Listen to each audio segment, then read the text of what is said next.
Go to Exodus chapter 1, and let's start at verse 1.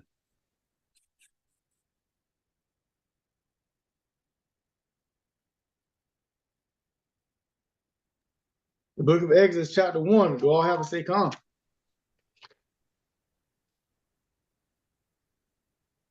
God. In verse 1.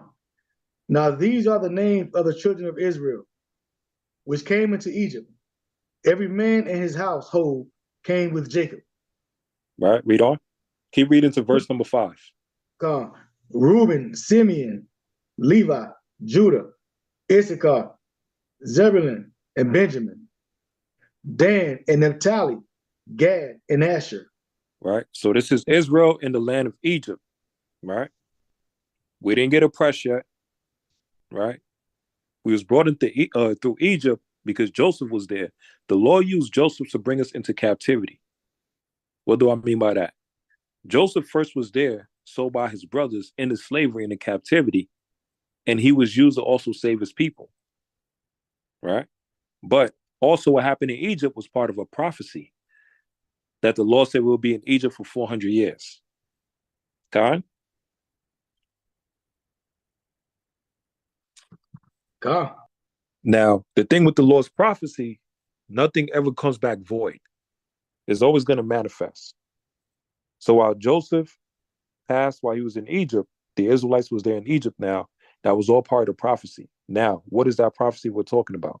Let's get Genesis chapter 15 and verse number 13 real quick.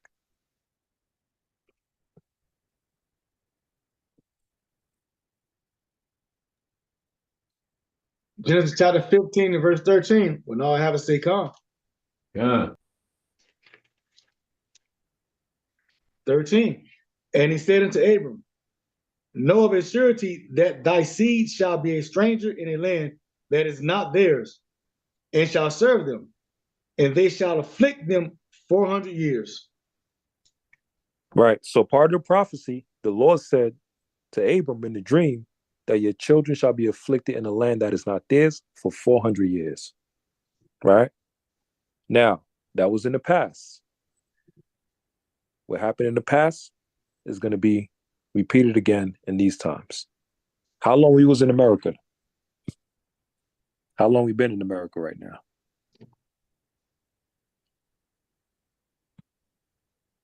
Go to 17, 16. Yeah, whoever want to answer it, you can answer it. How long we been in America? Say Salak if you got the answer. How long have we as a people, the African Americans, have been in America? How many years?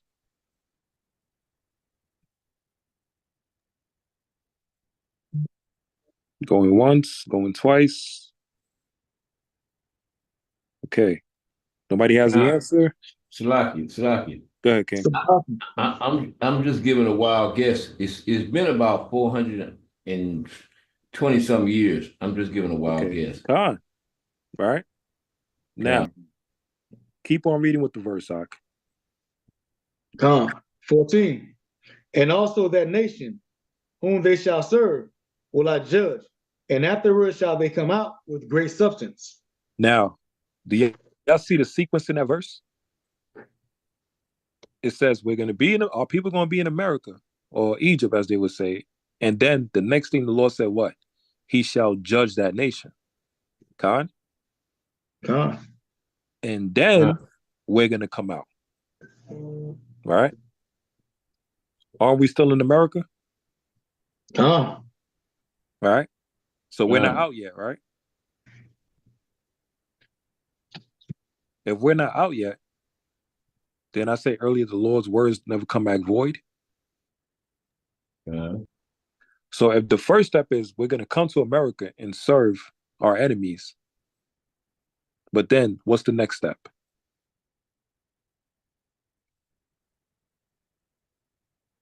God, like the brother said, we still in captivity. So we coming over here to serve our enemies. What's the next step the Lord said in Genesis? It's going to happen.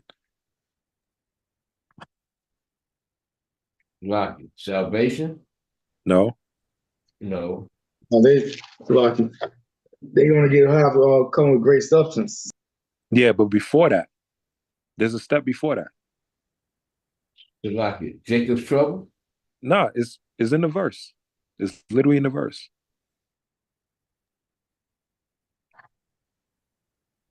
Who got it? So like so after we there for the serving them for the 400 years, Uh-huh. what with them Salaki, I don't know, I'm stuck on Read the verse again. it. 14? Yeah. Come on. Genesis 15 and 14. And also that nation whom they shall serve will I judge. Will he what? Will I judge? What is the Lord doing to America right now? Judging them. God? Khan. You see what I'm saying? Khan. So before we get out of here, what is happening right now? The Lord is judging America. God? Khan. That's what he's doing. That's why we didn't leave yet. The Lord got to judge America. We already served this devil. Time is almost up. Now it's in the process of judging them. And the Lord not just judging America, he's judging the wicked too as well. Salakia. God. So basically, it's like the Most High done served them a subpoena. Yeah. Khan. Yeah, he's judging them now. We're in the time of judgment right now. That's what's happening. That's why you see these earthquakes. That's why you see these winds. That's why you see the heat. Sun is at its highest level right now. People dying left and right. This is all part of the period of judgment that's happening. Khan. All of this got to happen before Yahweh Shai come and get us out of here. Then he'll bring the ultimate judgment. God? Khan. So what's happening during the time of Exodus and also speaking about in Genesis, we're living in them right now. Right? Now, we was at Exodus. So Israel was in Egypt. And what happened? Moses was born. The Pharaoh started to oppress us. Moses is born. And then the Lord raised up a savior, which is Moses, to help get us out of Egypt. Right? So now what happened from there is plagues. The Lord brought in plagues. It was the 10 plagues. Now the final plague the Lord brought was the 10th plague that tied into the feast, which is called a Passover. Now let's go from there. Let's go Exodus chapter 12. Let's get Exodus chapter 12 and verse 1. Con, Exodus 12 and 1. When everybody have it, say con. Khan. Exodus chapter 12, verse 1. And the Lord spake unto Moses and Aaron in the land of Egypt, saying, This month shall be unto you the beginning of months. It shall be the first month of the year to you. Right? So it says it shall be the first month of the year to you, right? And it says the beginning of months. What this also tying into is tying into the new moon, right? The first day of the month for the Hebrew calendar is known as also the new moon. Khan? Con. Right? Read on. Verse 3. Speak ye unto all the congregation of Israel, saying, In the 10th day of this month they shall take to them every man a lamb, according to the house of their fathers, a lamb for an house. All right, read on. 4. And if the household be too little for the lamb, let him and his neighbor next unto his house take it according to the number of the souls. Every man according to his eating shall make your account for the lamb. Right. So what does that lamb tie into? The lamb also ties into a burnt offering that you got to make unto the Lord. Khan? Con. There's a burnt offering. It could also tie into a peace offering. It could also tie into sacrifice, sin offering. Right? These are different type of offerings. Now, where do you find all the offerings and the different types, categories of the offerings? You will find it in Leviticus as well too. But let me show you this real quick. Let's get Leviticus chapter 1.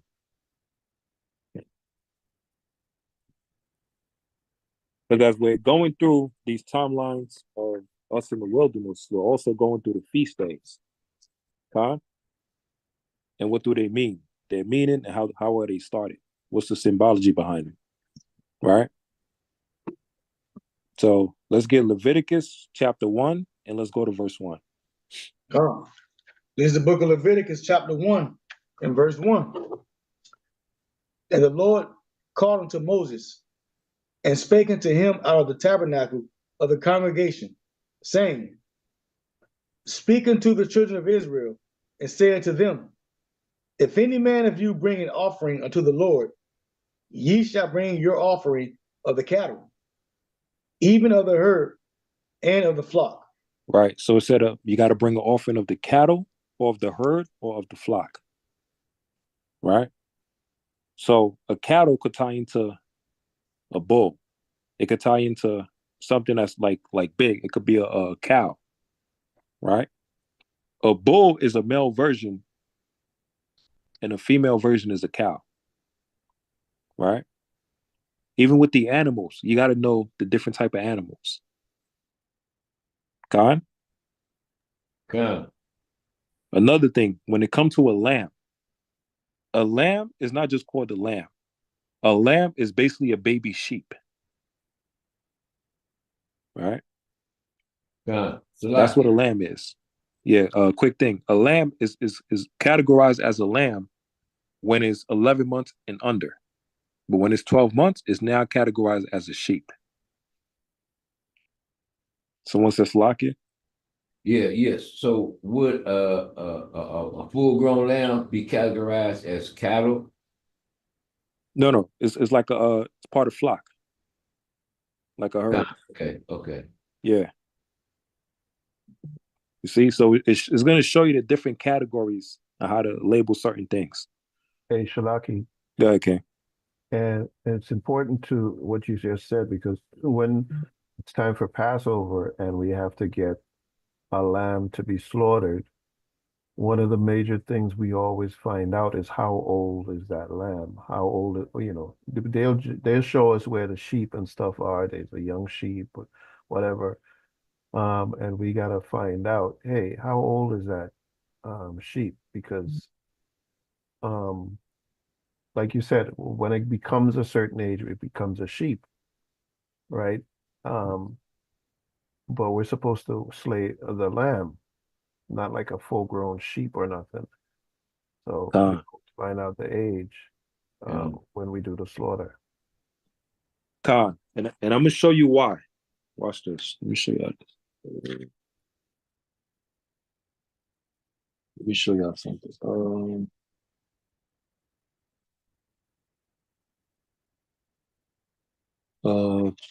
What is it?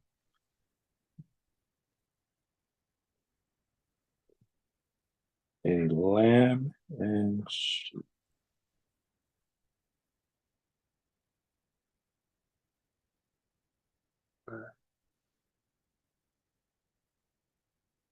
Let's see. What is a lamb as adult?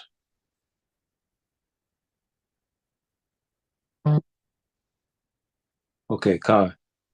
Do y'all see the screen? Con. So look at this. Oh, let's go with this. You see? So what's the difference? A lamb versus a sheep. Are sheep and lamb the same? A lamb is a young sheep, age under 12 months. Whereas a sheep can be of any age and any gender. God? Yeah. So you got to know the difference. You got to know the category, which one fits which.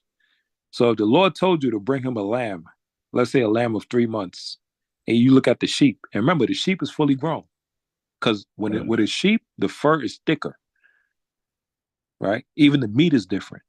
With a sheep, the meat is more harder. With a lamb, it's more tender. It's more soft. Khan? Con. So look with a lamb and look at the sheep. Look at the difference. And it's funny, sheep like got an afro around it. Con. All right? Woolly hair. Now look, a lamb, it says, diet is what? Milk and is a herbivore. Family friendly, yes. Right? House training rarely possible, right? Because the lamb is all over the place. It's energized, it's happy. It's like a kid. It's pure, right? Even its characteristics. That's the lamb right there. So it's pure. And the lamb is like a kid, pertaining to human terms as a kid. Right? Sheep is heavier. And look, a sheep, when they get a bit older and is a male, is also called a ram. Right? Rams may be aggressive. It's also called like a ram. Let me show you this with a ram.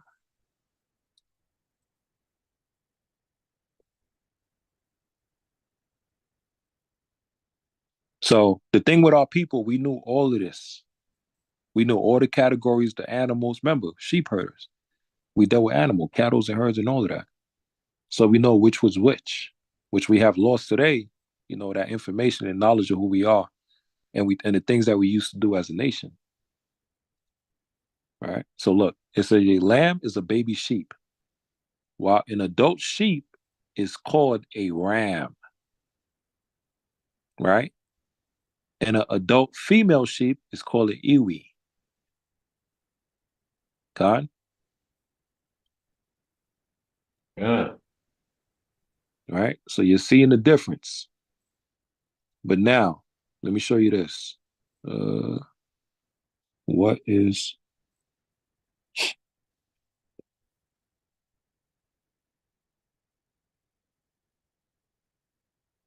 in Shalaki King?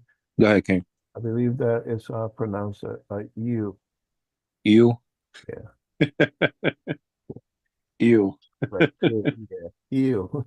God. So now, remember, we talking about the cattle, right? Look at the cattle. Because a lot of times we thinking cattle is just talking about, all the animals all together. But a cattle is something different. Look at the cattle now. That's what a cattle is. In the Bible, cattle generally refers to a collection of domesticated animals owned by one person or a group. All right. So now if you look at the cattle, look at the image right here. Can y'all see the screen? Con. So that's showing cattle. But now dealing with cattle, you're going to find the different categories of cattle. Right? Let's go to cattle. Let's go to different cattle, or known as bullocks. Bullocks.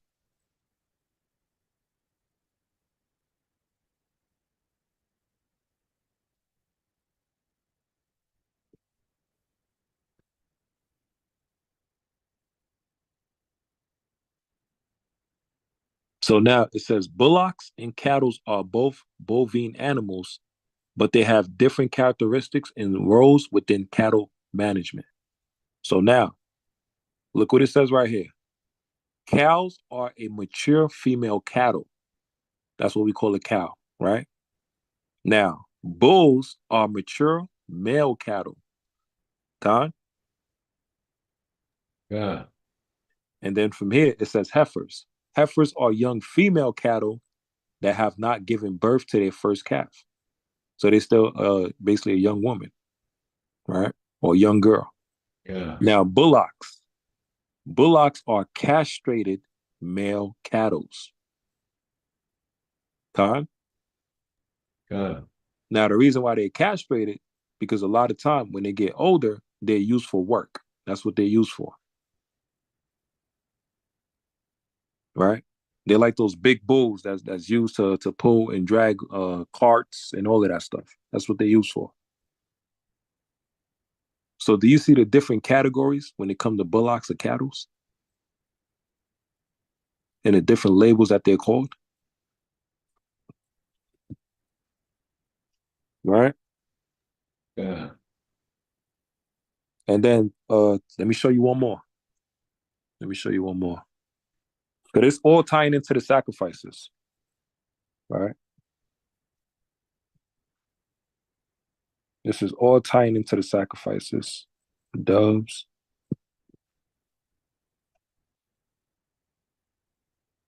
And it's going to show you the difference as well too. Doves and pigeons.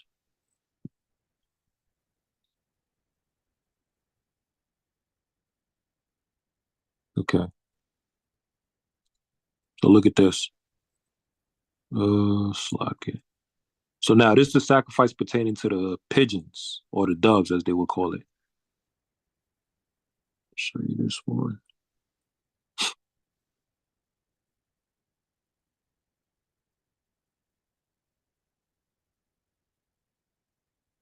All right, here we go. It says, "What is a pigeon and a dove in the Bible?" This part right here. A pair of turtle doves or two young pigeons. The proper offering was a lamb for a burnt offering and a pigeon or a dove for a sin offering. But for the poor, the alternative was allowed. Right. So now it's going to show you three categories when it comes to these sacrifices. For an offering for a person that's rich, they had to give a cattle as an offering, a bull as an offering, right? That represents the high class or the rich class, right? For a Yeah. person that was in the mid class, they had to give either a lamb or a goat. Con. God. Now, for a person that was poor, they had to give a turtle, a dove, a turtle dove, or a pigeon. That was part of their sacrifices. Con. God. So you had three classes. You had the rich, the middle class, and the poor. Even within Israel. But everybody had to give according to their portion of what the Most High gave them. So Huh? like, Go ahead, yeah, King. so a pigeon and a dove was like a similar Kind of category. similar, but they're different. Yeah, Yeah, okay. yeah. Gotcha. So that's what we had to give. So that's why I said once you understand the different categories of sacrifices, when you go back to Exodus and the Lord said every person got to bring a lamb, it didn't say a sheep, it didn't say a bull, it said a lamb. Now I'm gonna give you one more thing as well too. A goat, right? Yeah. Check this. Between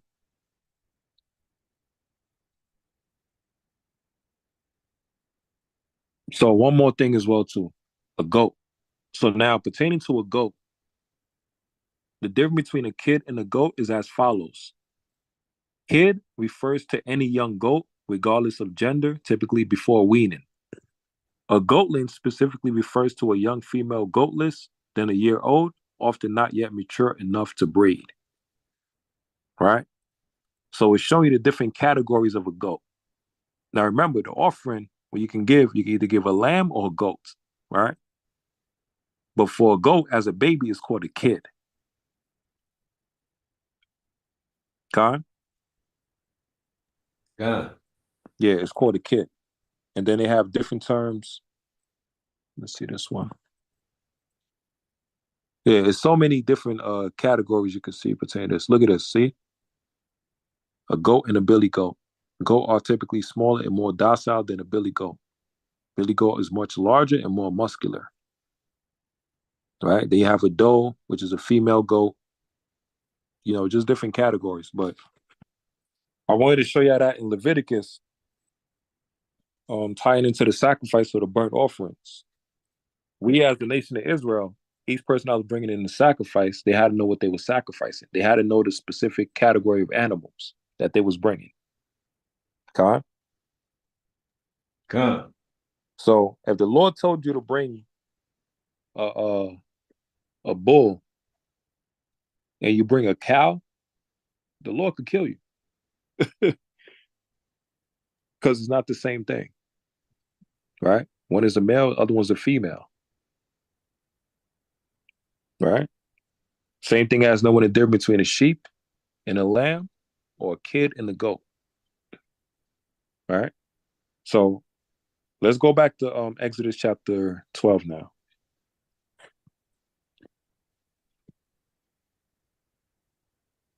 Let's go back to this video.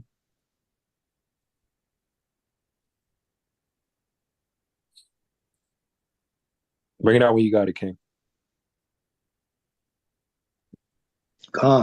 This book of Exodus 12, beginning at 3. Start at verse number. Yeah, start at 3. Speak, verse 3. Speak ye unto all the congregation of Israel, saying, in the 10th day of this month, they shall take them, every man a lamb, according to the house of their fathers, a lamb for a house. 4.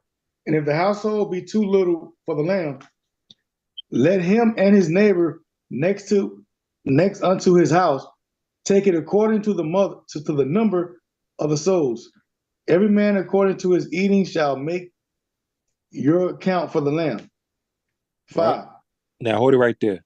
Now the lamb, this was as a lamb as a sacrifice, right? Sacrificing for our sins and also for mercy of the Lord as part of the burnt offering. Now, yeah, I know what the lamb also symbolized, right? For the Passover.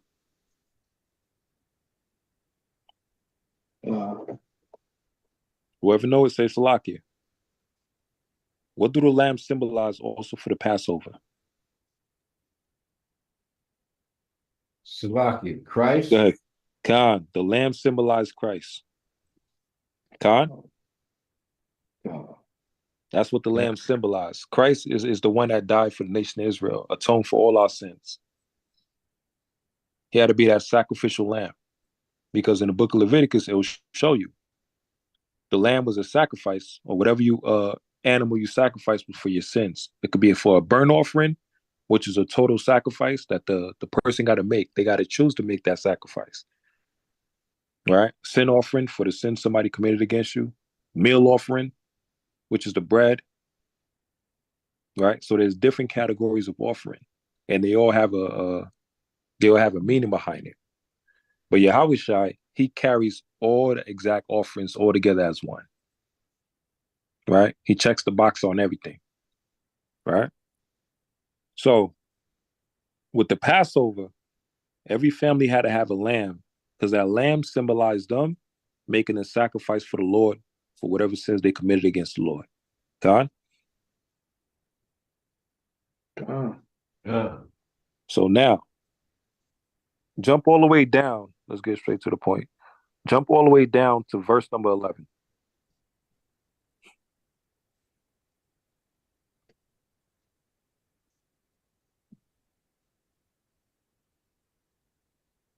And read verse 11, King. Exodus 12 and 11. And thus shall ye eat it, with your loins girded, your shoes on your feet, and your staff in your hand, and ye shall eat it in haste. It is the Lord's Passover. Right? So now you got to eat the lamb, right? You got to eat the bitter herbs, right? All of this is part of an order and structure the Most High had set up. He's supposed to eat all of this because it's the Lord's Passover. God? Now, location. While we're keeping the Passover, where are we keeping the Passover at? Read the next verse. Verse 12.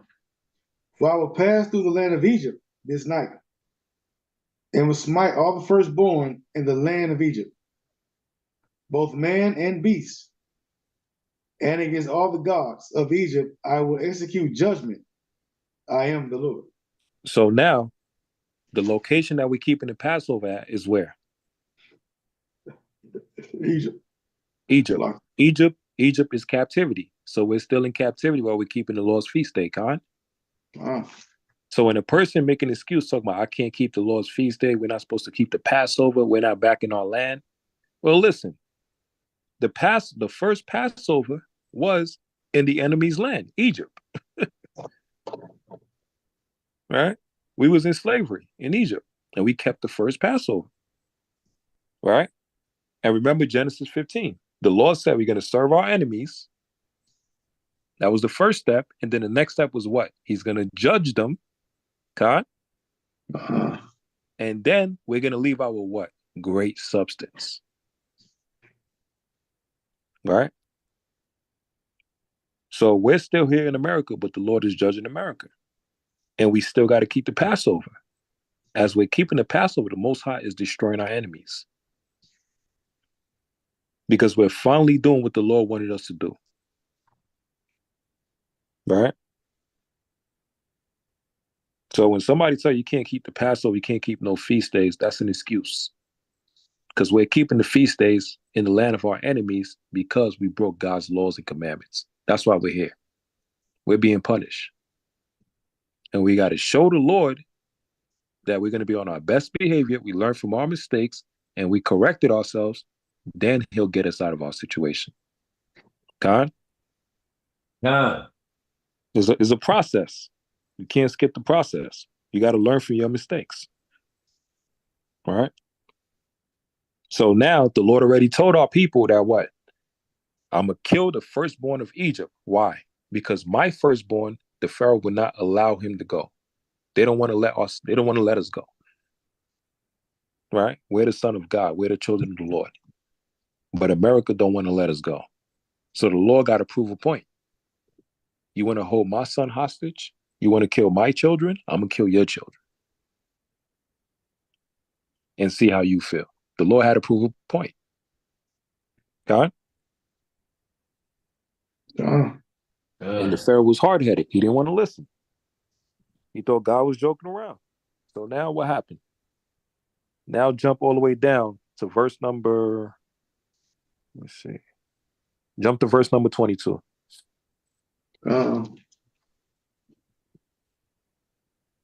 Exodus 12, verse 22. And ye shall take a bunch of hyssop and dip it in the blood that is in the basin, and strike the lintel and the two side posts with the blood that is in the basin. And none of you shall go out at the door of his house until the morning. Right. The blood at the doorpost, that symbolizes Yahushua. Right? The blood of Christ. Right? Yeah. That's the protection. That's the sacrifice he made. He was that lamb. His blood is what protected us. In the book of Leviticus, whenever Israel committed a sin and we brought the sacrifice to the priest would kill the animal in replacement for our sins, and then he would take the blood, he would sprinkle it. Right? Yeah. We're doing the same exact thing. People may be like, what the heck you talking about? The priest was sprinkled. The heck? That sound scary or nasty. No. Let me show you. Quick precept. Go to Leviticus chapter 1 and go to verse 5 real quick.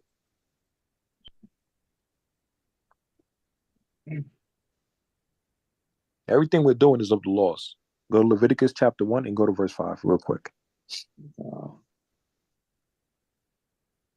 This is the book of Leviticus chapter 1 and verse 5.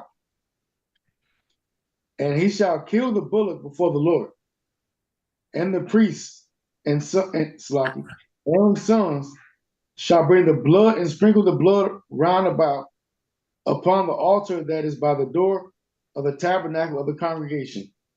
So ain't that what just happened? God. You see? This is part of our laws. This is how we dealt with things. This is how we dealt with sacrifices. God? Yeah.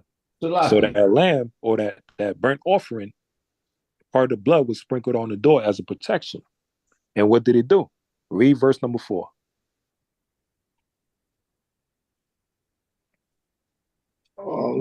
Leviticus 1 and 4. And he shall put his hand upon the head of the burnt offering, and it shall be accepted for him to make atonement for him. You see? And that's to make atonement for our sins. That's what it's for. God. God. Yeah. So now, y'all understand Exodus chapter 12, verse 22 with the blood on the doorpost, God. Yeah. And it said what? None of you shall go out at the door of his house until the morning. Why Okay, did the Lord say that? Go ahead, King. Yeah. John 10:9. God. Get that precept real quick. John chapter 10, verse 9. God.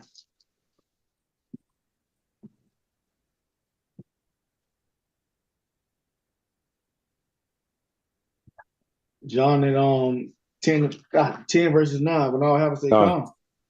Yeah. I am the door. By me, if any man enter in, he shall be saved, and shall go in and out, and find pasture.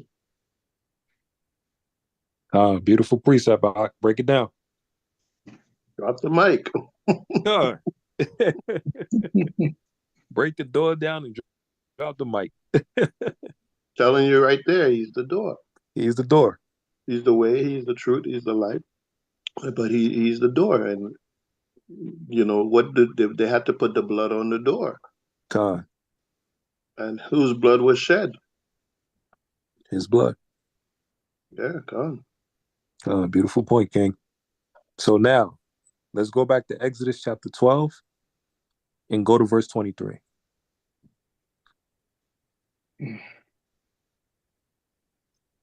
This is showing a quick sequence of Israel coming out of Egypt and then going into the wilderness. And all the things we was doing in the wilderness to where the Lord had killed so many of us. Right? Because we were still stuck in the mindset and the ways of Egypt, of America today. Right? Bring it out, King. This book of Exodus chapter 12, verse 23. For the Lord will pass through to smite the Egyptians. And when he seeth the blood upon the lintel and on the two side posts, the Lord will pass over the door and will not suffer the destroyer to come in unto your houses to smite you. You see? Because he's going to destroy the Egyptians, who's our oppressor. Right? And the destroyer is out there. There's so many people I heard talk about what happened during Tabernacle. A lot of people died. Even Passover. A lot of people that didn't keep Passover, knowingly, unknowingly, they just dropped dead like flies. Go ahead, Shemaiah. Yo, that's so powerful. You know, when the Lord sees, when that death angel see the blood on the door, the people behind that door is saved. They're protected. Mm-hmm. And we see Yahushua is the door. Come. Right? And our people are like, yeah, let his blood be on us and our children. That statement was prophetic. Come. We're covered under that blood. Yep. Khan, go ahead, King. Come. Beautiful point, King. Now when I read these verses and you bringing them out, now I kind of understand why these so-called church-going Christians, you know, say that we are a cult because the sacrifices that was done back then, you know, the blood sacrifice, I guess they feel like that was, I don't know, maybe I don't if they do or not. I think they kind of feel like that was evil, you know, doing these blood sacrifices, you know, because when you go to the Old Testament, they always like, maybe that's why they don't want to deal with the Old Testament, because of the laws that was, that was given to us back then. And they just don't really understand them or know what they really mean. But, I noticed because I've been told, quite a few times that I was in a cult. I guess, and they always talk about the Old Testament is done away with, but, because probably because of the sacrifices that we had to do back then. But that the blood sacrifices is done away with. I mean, they wouldn't do what I guess you can say they done away with right now because we can't do them right now. So, anyway, but what I'm trying, I guess what I'm trying to say is, what they come against us and try to call us a cult because what was done in the Old Testament, and I Right. guess they figure like we still keeping those laws that when we can't keep because we in captivity, wherever. Yeah. I hope Hey, y'all so understand what I'm trying Con, to say. yeah, I understand what you're saying, King. That's what I was saying. When I People don't understand, God, the Most High God requires blood Right? Yeah. because blood is of life. That's what people don't understand. They don't really understand that. You don't understand the God that you serve, Con. you know? And the blood for these specific actions was a judgment, was death because of your Con. actions. God is a God of balance too. You got to Con. be careful what you do, Definitely. but they don't. Yeah, but they don't understand that because they think God is all love, God is all hunky dory and hugging and kissing people, and you can punch me in my face, don't worry, I still love you. You could shoot me, you could stab me, don't worry. No, that's Esau's mentality Con. that he instilled into us while he slaughtered us. He wants us to be peaceful while he slaughters us. And Esau is a it's man of blood, but guess what? Esau is the left hand of the Lord, con. and the blood comes in when it's time for judgment. But a lot of people don't know that. They don't understand it. They don't really read their Bible. That's why they don't want to deal with the Old Testament. They say the law's done away with because the God of the Old Testament to them was so brutal, so vicious. But what they're about to find out, the God of the Old Testament is still the same God in the New Testament. He's still here. Con. Con. That's why we understand that, and that's why we get we get ourselves right immediately. All right. We put all Con. the excuses to the side because we understand the covenant we have with the Lord God, Yahweh Shemel Shai. And the more you understand the Lord, the more you fear the Lord. And the more you fear the Lord, the more he give you wisdom and knowledge and understanding. A good understanding have all they that do his commandments and that fear him. Right? So from Con. there, and good point, Zephaniah. Right? Like music to my ears. Done. Um, Now from there, right, with the blood on the doorpost, the protection, also like John 10, where Shemaiah brung out. Remember, Yahushua is the door as well, too. He's everything, right? So now Con. guess what happens? Now let's go to verse 29. Jump to verse 29.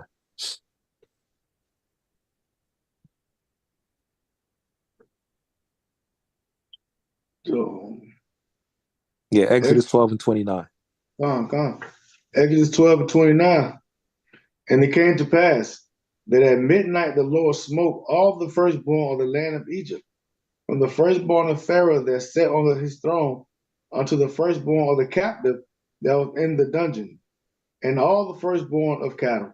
Right? So now the Lord said what he was going to do. He was going to bring that judgment. That death angel was out there about to even up the score.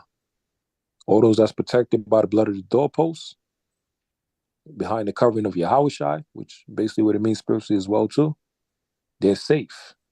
But now it's time for judgment against the wicked, and especially against the oppressor. Now it's time for him to pay back for all the things he have done. And this is all a buildup. This is the 10th plague. So 9 plagues had to happen before the 10th one came in. And that was the death of the firstborn, right? Now what happened? Read the next verse, King. Verse 30. And Pharaoh rose up in the night, he and all his servants and all the Egyptians.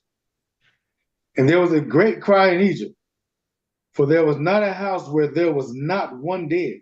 Now they know how we feel, Con. right? Imagine that. All the killings they have done unto us for 400 years, right? All the Con. murders, the pain and the suffering. Look at the sister in Illinois, Sonia Massey. Con. The children they have lynched of ours, sons and daughters, aunts, uncles, grandma, grandpas, mother and father, and we don't get no justice. So many murdering cops that go right through the system. right? They'll get a pay raise. And we praying to God, man, to bring vengeance. That one night, they all felt how we felt. And it's all a buildup, right? Imagine how Esau gonna feel that one night. Now read the next verse. Read verse 31. 31. And he called for Moses and Aaron by night and said, Rise up and get you forth from among my people, both ye and the children of Israel, and go, serve the Lord as ye have said. Now you want to let us go. Right? The Lord had to kill damn near every firstborn in all Egypt or America. Now you see we got a God, and our God ain't playing around. Now you want to listen. Now you want to humble down. Right? And if you see, it said he went to them by night. Remember, more than 10 times, Moses and Aaron had to go to the Pharaoh. He never went to them once. Right? Now he's right. He's like, please just go. And he said, bless me too as well. Show me mercy. Now he's scared. The Lord broke his pride. Read on. 32. Also take your flocks and your herds, as ye have said, and be gone, and bless me also. And once again, what is the importance of the flocks, of the herds? What were they used for? Like in Leviticus chapter 1, what were they used for? Sacrifice? Con. But also could be used for money too. Con. For food, For food, yeah. drink, warmth. It could be used for many things. Same as look at Native Americans. Look at Gad and Reuben. The buffaloes. Con. They use the buffaloes for many things. For clothing, for knives to cut things, for food. They use it for many things. Right? Also, it could be as a burnt offering. So Lord can have mercy upon us whenever we commit sins. So now the Pharaoh want to let go of everything, want everybody to go. Now he has regrets. Now he's scared. Read the next verse, King. 33. And the Egyptians were urgent upon the people that they might send them out of the land in haste. For they said, We be all dead men. Oh, now they want to listen, because now their life is on the line. Yeah. Now they want to listen. Like the saying goes, it ain't fun when the rabbit got the gun now, huh? Now from there, King, jump to verse 35. Verse 35. And the children of Israel did according to the word of Moses, and they borrowed of the Egyptians jewels of silver and jewels of gold and raiment. Now remember what we said earlier in Genesis 15? Remember, what did it say? It said we're going to serve our enemies, and then the Lord is going to judge that nation that we serve. And what was the next step? We're going to come out with what? The possessions. Slaki. You see how the process just unfolded? Now that the Egyptians are scared because they realize that Israelites, blacks and Hispanics and American, have the Most High God with them, and he's ready to kill stuff. Now they're scared. Now they want to give up the money. We don't got to ask them. They're going to give it up. We don't got to chase them. They're going to come to us. They're going to bring everything to us. Con? Con. And all of this is happening. Then he said we're going to leave out the land. It's the same process. It's the same sequence. The Lord is judging America right now. That's the steps that we're in right now. The great substance is about to come in soon. Con. Yeah? Read on. 36. And the Lord gave the people favor in the sight of the Egyptians, so that they lent unto them such things as they required. And they spoiled the Egyptians. Hey, that's how you know this Bible's a black book, man. Or Israelite, the black and Hispanic American book, because it says they lent. They lent unto them. God.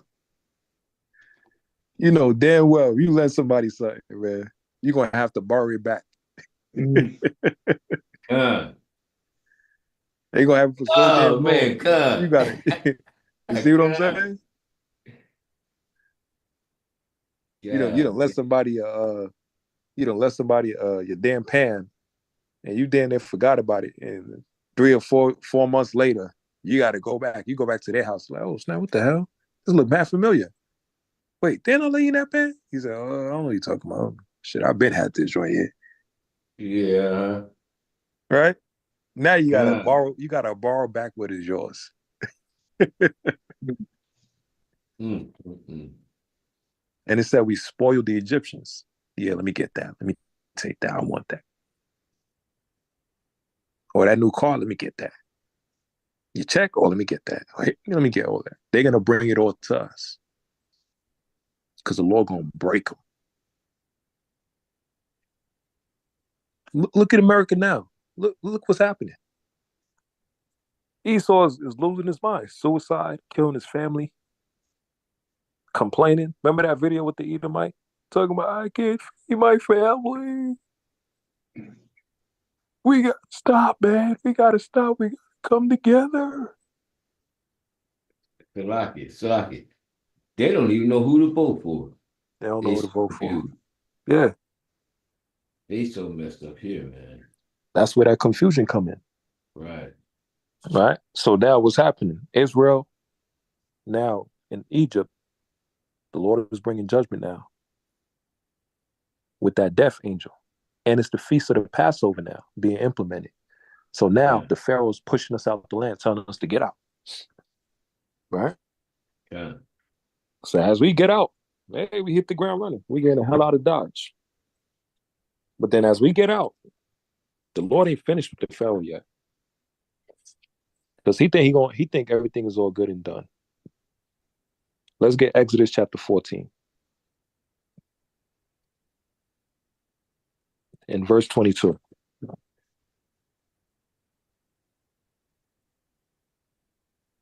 Let's get it. Mhm.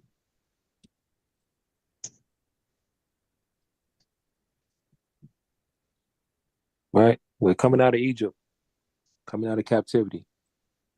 Right? Let's get Exodus chapter 14 and let's get verse number 22.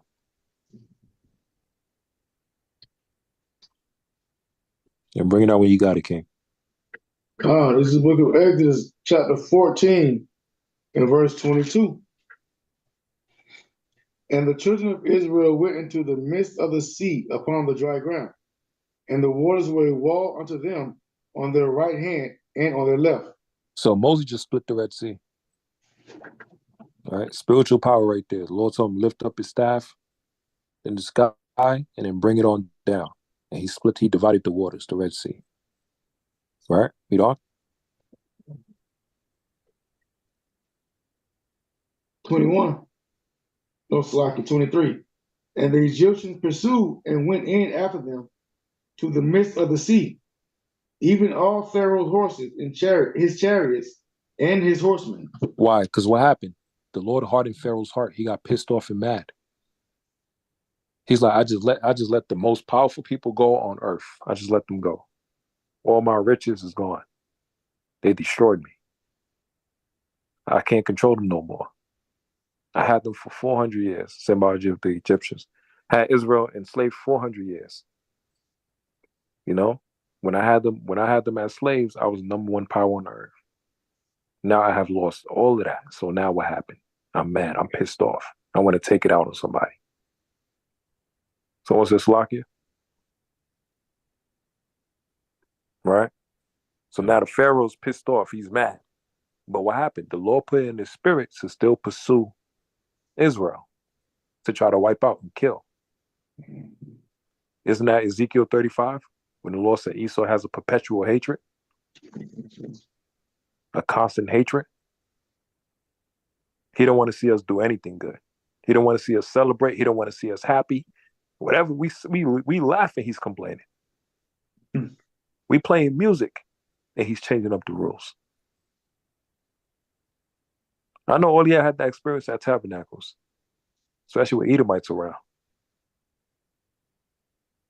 Everybody can do this, they can do that, but when it come to us, the rules is different.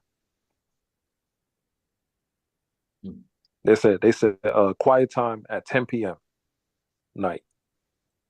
But before that time, you're good. You can play music, whatever. We get over there, we playing music, they complaining, saying the music too loud. But hold on, it ain't quiet time yet. God. You see what I'm saying? God. And then once it's 10 p.m., we out there sitting by the fire, just talking regular. They complaining, talking about we talking too loud. How the hell can you hear us from down there? There was a bathroom there. Everybody went to the bathroom, and we was at the bathroom, and you can't hear nobody from that distance. It's like almost it's like half a block. You can't hear nobody from that distance. Edomite talking about he could hear us, talking about we too loud. I said, you damn liar. You just mad that we here. Wow. He talking about he too loud. I said, you know what? The next day I went to the bathroom at night, and everybody was just out, about a campfire talking. And I'm like, yo, what? That's crazy. I can't hear them from that far. So how the hell he gonna say we talking too loud if I could even hear them from that far? And it was just us. All the Edomites around us in their trailer sleeping. It's a lot. But It's a lot. Go ahead, King. It was basically the same thing in Chicago last year. Yeah. They did the same thing. ATL too. Matter of fact, they even called the police on us. Yeah, they called the police on us. Yep. ATL too as well. And New York too as well. Wow. You see? So he has that hatred. So Israel is about to come out of captivity and finally be free. But that hatred that he has, right? Everything is gone. His power is gone. His money is gone. And we're finally free. So now he got a chance while we're trying to get away. He's chasing us down. He's trying to wipe us out. But what he don't know is a trap, because the Lord put it in his spirit to chase after us. Right? Read on.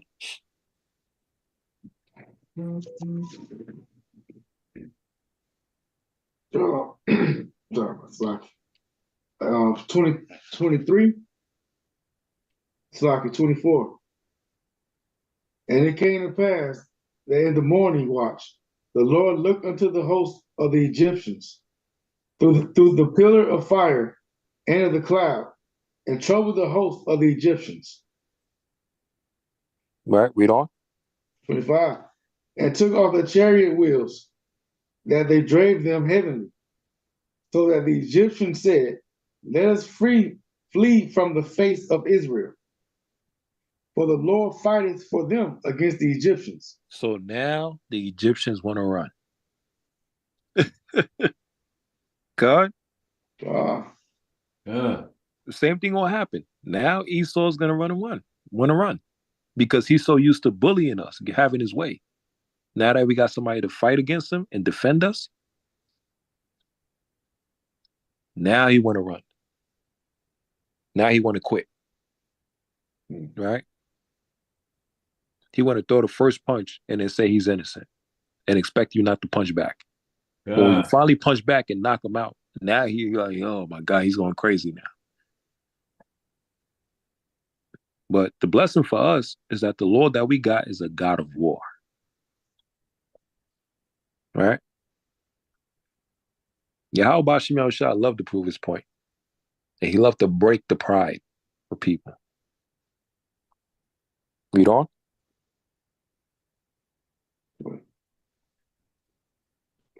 27. That's like 26. And the Lord said unto Moses, stretch out thy hand over the sea, that the waters may come again upon the Egyptians, upon the chariots and upon their horsemen. So now, imagine how the Pharaoh must feel. The Pharaoh's looking at Moses. Any of y'all seen them the movies like Gladiator games, where the Caesar stands up and he's giving people the sign for the gladiator, and he put a thumbs up to let him live, and a thumbs down to kill him. Any of y'all seen that? You seen that, right? Imagine the look in Pharaoh's face to see the people that he hate the most. He has a perpetual hatred against, and he's looking dead at them, and they have the power to bring him life or death by the swing of the arm, by the swing of the staff in the hand. You see what I'm saying? Remember, the Lord told Moses, stretch forth your hands. And he's telling him to do this to bring up his hands and his staff. Why? So he could part the waters. And now he's going to tell him to bring down his hands to what? To close in the waters. So what's happening? The Egyptians is trapped. But they didn't realize they was falling for the trap. The Lord baited them in. He baited them in through their hatred.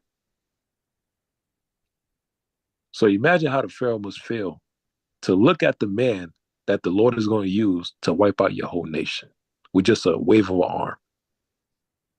And y'all gone. And that's wild, man. Same thing will happen in these times. When Yahweh Shai come, that wave of the arm is going to be that chariot with fire. All right. Read on. Salaki, go to verse number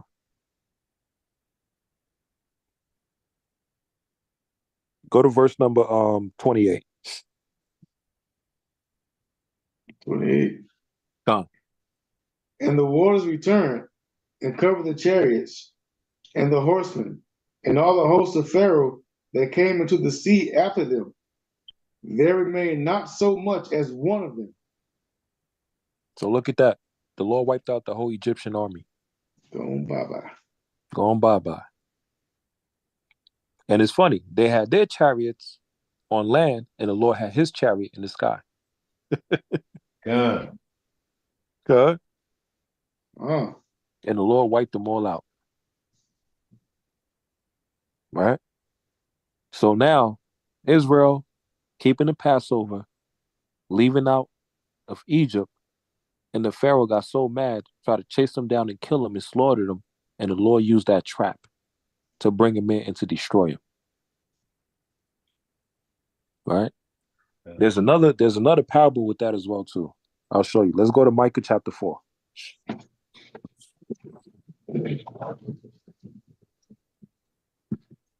Let's get Micah chapter 4.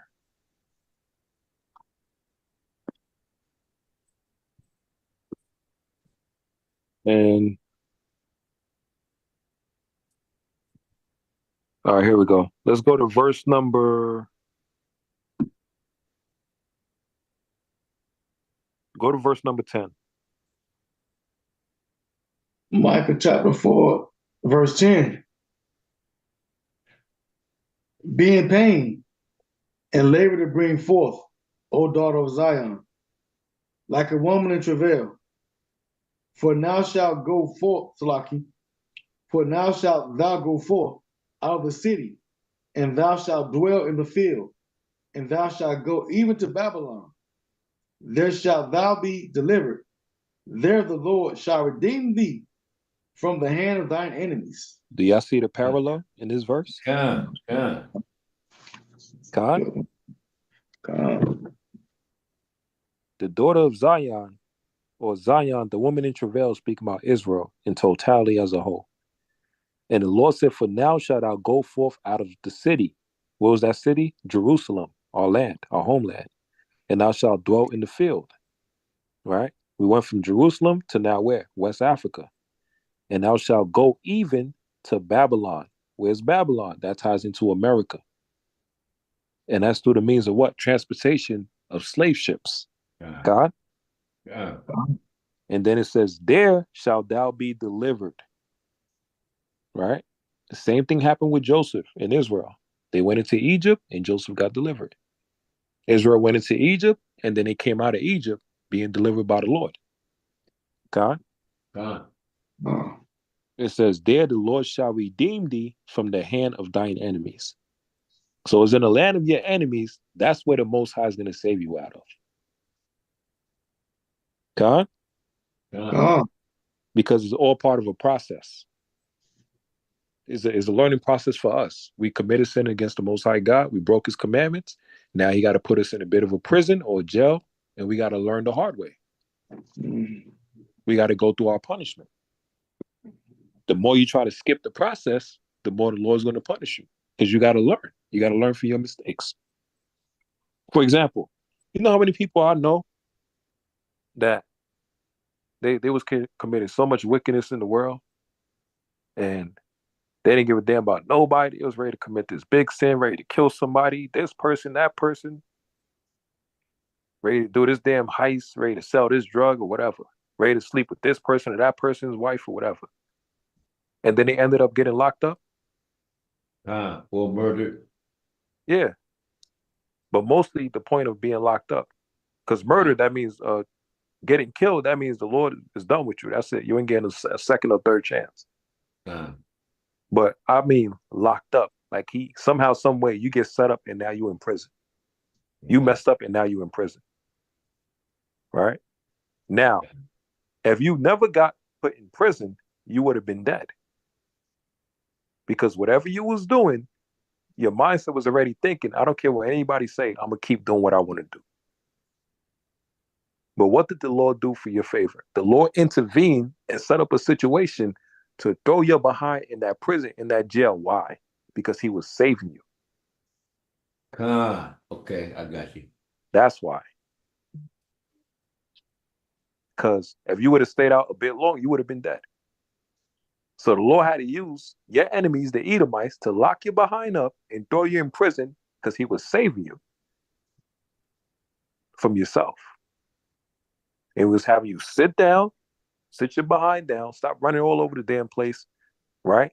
Slow yourself down and get yourself right.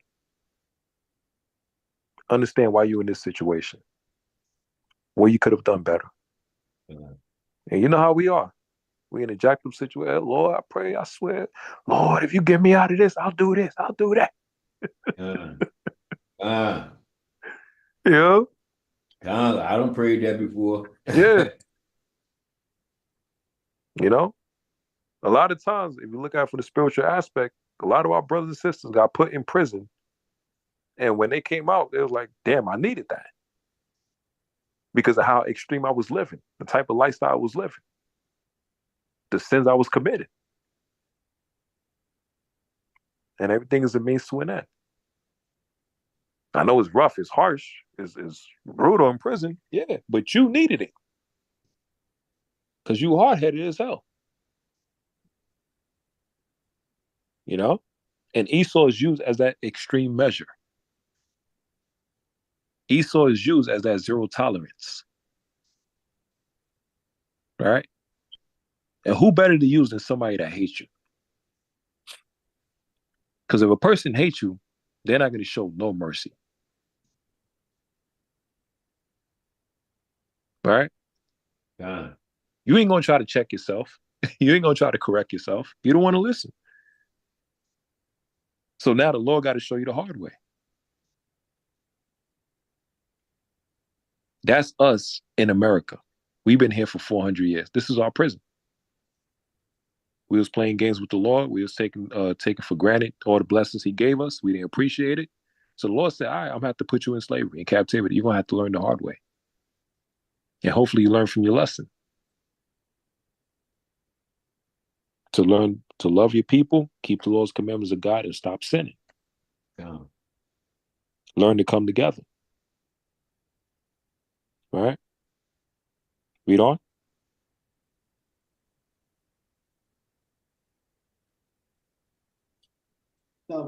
Shalom, sis. And thou shalt go, you Come on, keep going, King.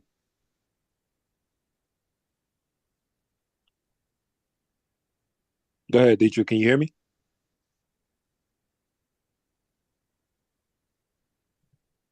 I think you on mute, Ak.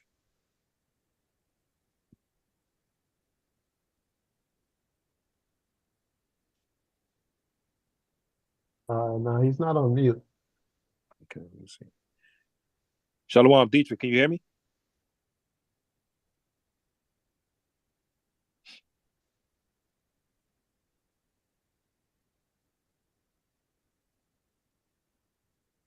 Okay.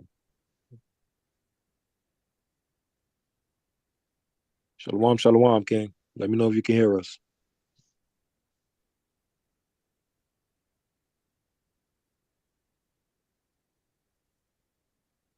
Okay, so this is verse 11. It said, "Now also many nations are gathered against thee that say, let her be defiled, and let our eye look upon Zion." So the many nations that's gathered around us, same as here in America today. Look at all these other nations: Japanese, Chinese, East Indians, right? Yeah. Caucasians, Africans, Amalek, all these nations surrounding us. And they say, let her be defiled. What is that tying into? Their doctrines, their religions, their ways of life, their understanding. They're pushing that all on us, right? Yeah. Abusing us, setting up shops in our neighborhoods. Verse 12. But they know not that the thoughts of the Lord, neither understand they his counsel, for he shall gather them as the sheaves into the floor. But they don't know it's the same thing that happened with Egypt. When we was leaving out of Egypt and the Lord opened up the Red Sea by using Moses, it's the same exact thing. The Lord is doing to the other nations what he did to Pharaoh. Pharaoh's using us as a whipping tool, whipping stick. He's attacking us, trying to destroy us. The Lord uses us as bait to draw the Pharaoh in and his army. Once he gathered all the nations together in his time, then he brings the judgment. God? Yeah. But we got to do our part. All right? Well, we keep the laws and commandments, repent, keep the feast days. All of this is being used against our enemies as a spiritual weapon to destroy them. Verse 13. Arise and thresh, O daughter of Zion, for I will make thy horn iron, and I will make thy hills brass, and thou shalt beat in pieces many people. And I will consecrate their gain unto the Lord, and their substance unto the Lord of the whole earth. So you see what just happened? The Lord sent us over here to America as part of our punishment so that we can learn to come together as Northern and Southern Kingdom and keep the laws and commandments as a nation.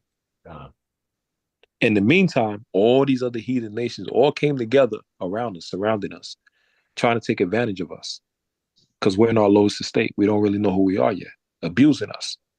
But as we start to wake up to who we are and we start to keep the laws and commandments, the Most High start to fight for us and destroy them. Y'all can look up on YouTube. All throughout the earth is judgment. Whirlwinds, hurricanes in China, floods. Right? Yeah. What's happening? Because there's Chinese people over here in America that's abusing us. Yeah. God? Yeah. And Salaki,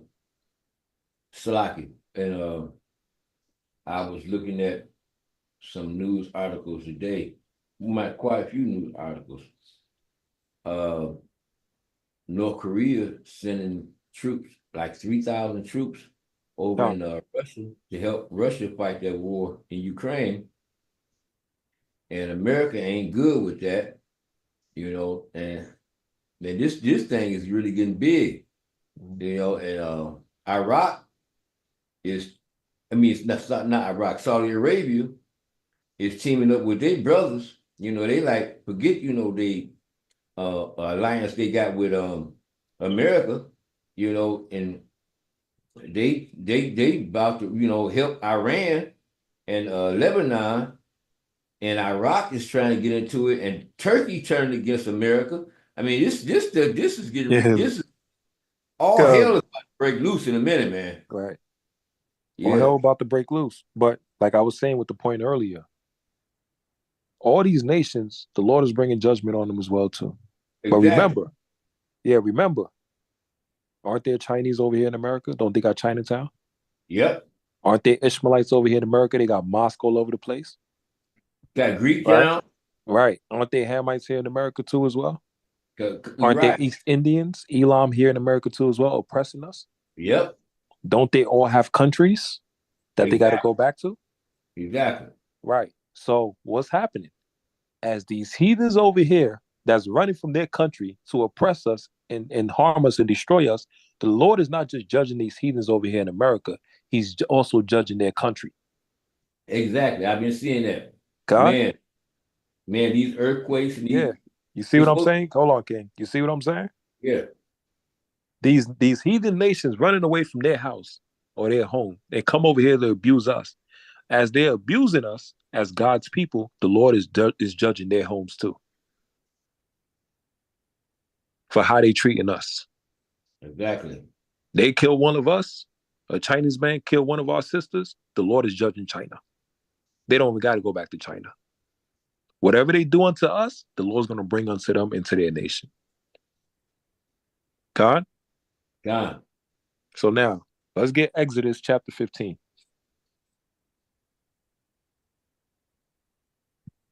Let's get Exodus chapter 15. So now, the Lord have flooded the Egyptians, wiped them out. We kept the Passover, right? The lamb symbolized Yahushua.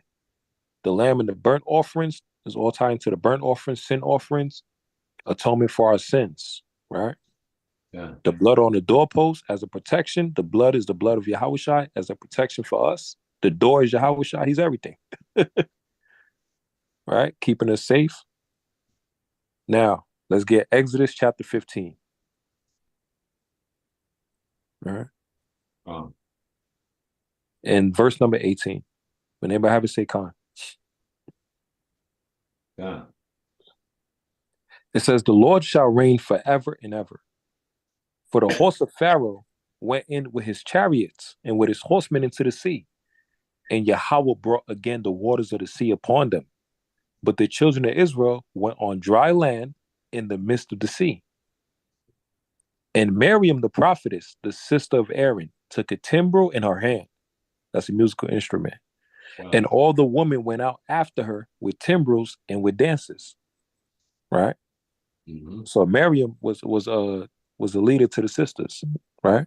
Because Wow. remember, it was her, Aaron, and Moses. Yeah. Miriam was the big sister, right? And then Aaron, and then Moses. Moses is the youngest one. They're all siblings, right? So Yeah. just off rip with her being Aaron and Moses' sister, the two men that the Lord used to bring 10 plagues on Egypt, to shut down the Pharaoh and the Egyptians, and to help bring Israel out of their 400 years slavery captivity. This is a royal family: Aaron, Moses, and Miriam, right? Yeah. Salaki. Salaki. And a lot of people don't know that Miriam was a Levite. Yeah, they're all Levites. Right. Come. But then, So the church never mentioned that. yeah, they don't mention that, right? They don't mention the tribe, right? So Miriam, she's also a singer and a dancer, right? Yeah. And it says, and Miriam answered them, sing ye to the Lord, for he hath triumphed gloriously. The horse and his rider hath he thrown into the sea, right? Yeah. So music, the Lord loves music. We got sisters that can sing. That's a beautiful thing. That's a gift. Brothers that can sing. Use your gifts for the Lord, right? Praise the Lord, man. The Lord got you out of situations. Praise the Lord. Gave you victory. Praise the Lord. These are all part of us remembering who we are as a nation. So Moses brought Israel from the Red Sea, and they went out into the wilderness of Shur, and they went 3 days in the wilderness and found no water. So now guess what's happened? There's no water. They're out in the wilderness. Israel's going to start to complain. And when they came to Marah, and they could not drink of the waters of Marah, for they were bitter. Therefore, the name of it was called Marah, right? Because it was bitter. Now, do y'all know another meaning for America?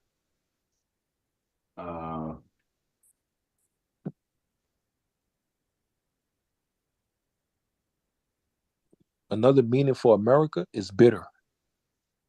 Oh, okay. Khan. Another meaning for America is bitter.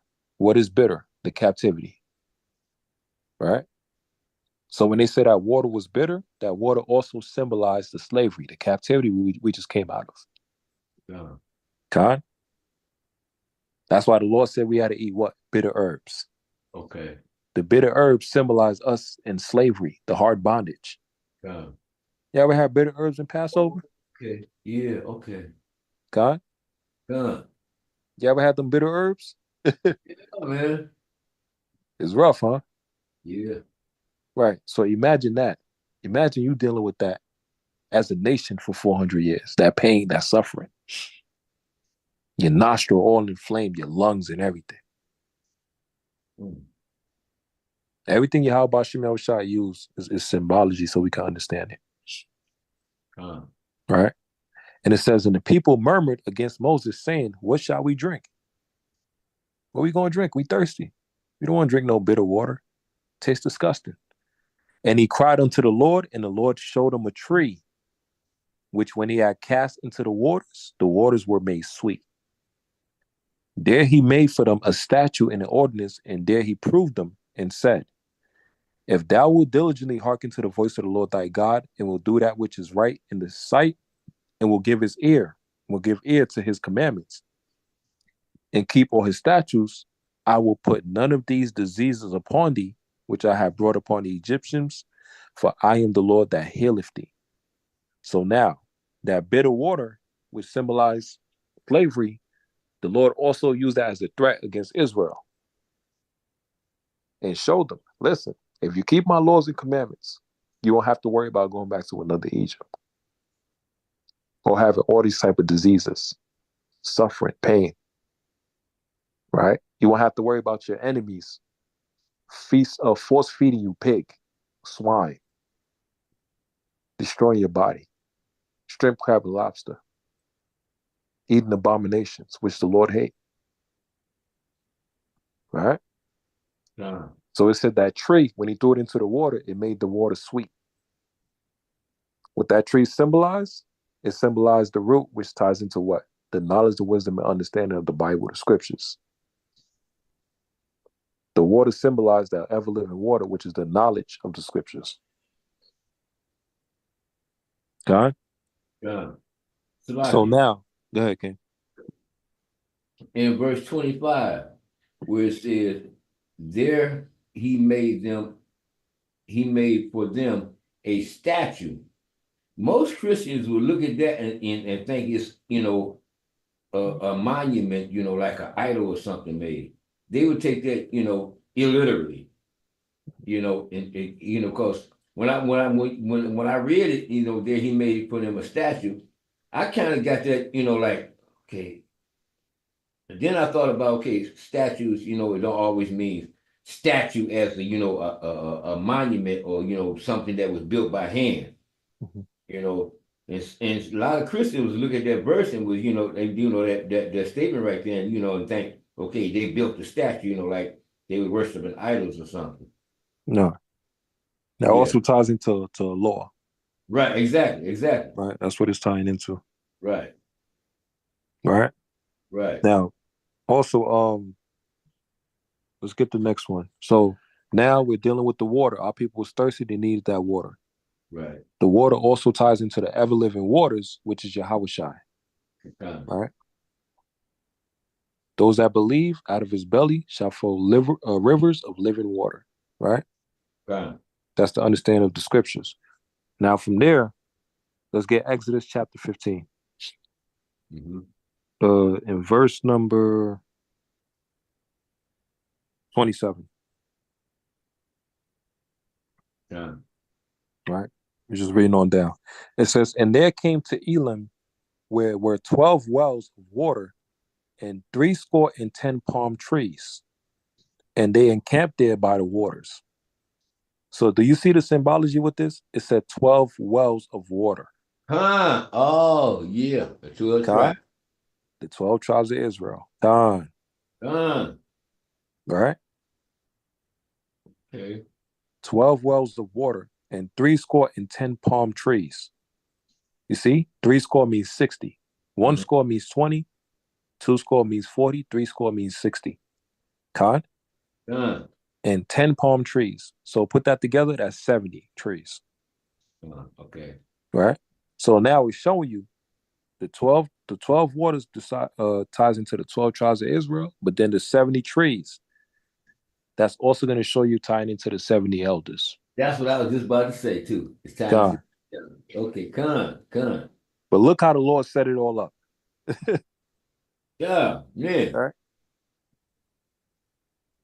The symbology, the parables, how everything will line up. Now, from there, what happens now? We're dealing with the water, ever-living waters, right? Con. Now, let's go to Exodus chapter 16. And same one, but let's go to Exodus chapter 16 and let's go to verse number 10. And this is all Israel. Israel's in the wilderness, murmuring, complaining. We thirsty. We don't have no water. Now they're complaining. Right? Now let's go to verse 10. Exodus 16 and verse 10. When anybody have it, say con. I got it. This is Exodus chapter 16 and verse 10. And it came to pass as Aaron spake unto the whole congregation of the children of Israel, that they looked toward the wilderness, and behold, the glory of Yahweh appeared in the cloud. And the Lord spake unto Moses, saying, I have heard the murmurings. That means like the complaints of the children of Israel. Speak unto them, saying, at evening ye shall eat flesh, and in the morning ye shall be filled with bread. And ye shall know that I am the Lord your God. Right? Yeah. So what is he talking about? Hey, evening, you're gonna get some chicken, man. You're gonna get some steaks. You're gonna get some beefs. Right? I got you. And you're gonna get some bread too as well. Right? I got you. I'm gonna feed you. And it came to pass that at evening the quails came up and covered the camp. The quails are speaking about the chicken. And in the morning the dew lay round about the host. Right? And when the dew that lay was gone up, behold, upon the face of the wilderness there lay a small round thing, as small as the hoarfrost on the ground. And when the children of Israel saw it, they said one to another, it is manna. Right? They're tying into coriander. It's like bread, coriander. Yeah. For they wist not what it was. They didn't know what it was. And Moses said unto them, this is the bread which the Lord hath given you to eat. God? Yeah. So remember, Israel's complaining. And the Lord said, don't worry, I got you. Think about in your life how many times you thought you wasn't going to make it. You thought you was going to die starving. And then somehow, some way, you end up eating before you get some rest. You know? You thought you was going to get this bill paid. You stressing. And somehow, some way, the Lord found a way to make it work for you. All right? Yeah. And this, go ahead, King. And you know, the Most High is genius. Because when he said in verse 14, as small as a hoar frost on the ground. The Most High know you put that bread on the ground, it's frost, it's gonna stay fresh. That bread gonna stay fresh because there's frost out there, you know. Because when I go buy bread, I keep it in the refrigerator. As long as you keep it in the refrigerator, it stay fresh for a long time. Most High knew what he was doing. Yeah. God, King. Beautiful point. The Lord know what he's doing. You know, but it's us. We're the problem. Exactly. We always question the Lord, what about this, here, and it? Now, no, we got to have faith and belief. The Lord got us. But we got to put that faith and belief into actions too. You can't say you believe in Yahweh Shemel Washai and you ain't doing your part. You got to show that commitment, right? So it says, this is the thing which the Lord hath commanded. Gather of it every man according to his eating, an omer for every man according to the number of your persons. Take ye every man for them which are in his tents, right? So now they was complaining about food. They got quail and they got bread. God? They got the chicken and they got bread. That chicken or that quail, they also symbolize Yahweh Shai. He's the food. The scriptures. The bread also symbolized Yahushua. He's the manna. He's the bread. Right? God. Like Bethlehem. Bethlehem means a house of bread. That's what the word Bethlehem means. Okay. Yeah, it means house of bread. Huh. Who's the bread of life? Yahushua. Huh. He's the word of God. Right? So, He's the actual word of the Lord. like, so is that why he was born in Bethlehem? Yeah, that's why he was born in God, Bethlehem. okay. It all Okay. is all symbology that the Lord set up. It all connects. Okay. Right? So Hey, now, hey, King. go ahead, King. Uh, what Zephaniah was bringing out about the hoarfrost. I don't think it was um hoarfrost. It was describing the size of the bread. It wasn't saying that God put it on hoarfrost. Mhm. And that's what I got from what you were saying. Yeah, I know you're talking about. He's likening them to the size, as small as the hoarfrost on the ground. Yeah, I Yeah. think Zephaniah was saying that, or his meaning was that God put it on hoarfrost to keep it fresh, like Mhm. a refrigerator. But that's not what it was saying. We're just saying the size of it was like the size of a hoarfrost. Mhm. Okay. Okay. Yeah, it's like any of y'all seen that movie, The Avengers? They had no, was it The Avengers or was it Thor with Loki? And they had the Hoarfrost giants, Well, I didn't see that movie. basically ice giants. Hoarfrost is basically like ice, but then it's like the what was that thing, Shemaya? The what is it, like the crystals? You want to pull it up on your screen? Yeah, let me pull it up. Let's see.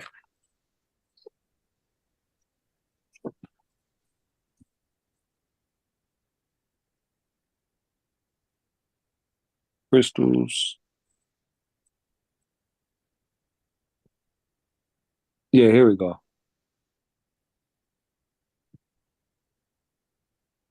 Okay. Those little spikes Yeah. are the hoarfrost. You see, you could fill up a whole tree or branches, Mhm. but the spikes themselves are pretty small. And look at their color too. 'Cause that's also showing the symbology with the mantle, right? And it's like white, like righteousness, like the bread is like pure. It's like white. Oh. All right. Let's see where we at. Verse 20. No, Slakia, verse 19. Now, as we're reading from verse 17 and 18, Israel does something very funny. Is a pattern, right? The Lord say to do this. He uses Moses and tell Israel to do this. Follow this specific instructions, right? Huh. Verse 19. And Moses said, let no man leave of it till the morning. Notwithstanding, they hearkened not unto Moses, but some of them left of it until the morning. And it bred worms and stank. And Moses was wroth with them. All right. So what happened? Moses told them to basically store up your food, protect it. Right? Eat it now. Some of the food you can eat it now. Save it, protect it. Right? Keep it safe. Don't just leave it out in the open. Yeah. But what did they do? They didn't want to listen. They just begged for bread. They just begged for chicken, meat. The Lord gave it to them. And now what happened? Israel don't know how to take care of it. Khan? It's like a blessing. You pray to the Lord for this. Lord, if you give me a new house, Lord, I'll do whatever you want. You give me a new car, I'll do whatever you want. You give me a wife, I'll do whatever you want. All right, the Lord will give you it. But do you know how to take care of it? Huh? The Lord will give you the house. But Have you ever paid any bills? Do you know how to divide certain things? Electricity here and there. This for the cable, right? This for the rent right here, Right, you go fix the roof. right? You see what everybody else has, and you want what everybody else has, but you don't know what it takes to get what everybody else have, and to keep it, right? Um, Verse 21. And they gathered it every morning, and every man according to his house and according to his Eden. That means your portion, every man's portion. And when the sun waxed hot, it melted. And it came to pass that on the sixth day they gathered twice as much bread, 2 armors for one man, and all the rulers of the congregation came and told Moses. And he said unto them, this is that which the Lord hath said. Tomorrow is the rest of the holy Sabbath unto the Lord. Bake that which you will bake today, and sieve that which you will sieve. Sieve means to cook, right? And that which remaineth overlay up for you to be kept until the morning. And they laid it up to the morning as Moses bade. So they follow his instructions now, finally. And it did not stink, neither was there any worm therein. Right? So what happened? Moses was teaching them how to save up their food for the Sabbath. God? How to take care of your food, preserve it so that you can eat it tomorrow. So this also ties into what? Keeping the Sabbath. It's showing you how to prep your food for the Sabbath. Sabbath prep. Right? We're learning all of this while we're in the wilderness. As we're going through this journey, the Lord is teaching us how to keep the laws and Your commandments. cut off, King. Huh? Yeah. I don't know if it was just me, but I think your audio cut off just now. Oh, now I was saying we're learning all of this. The Lord has given us instructions. He's given us a step-by-step instruction on how to do all of this, to keep the feast days, keep the Sabbath, right? Keep the laws.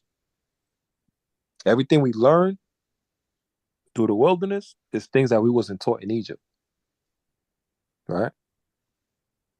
So the Lord he's giving us a reset in the wilderness. Is a training ground. Khan?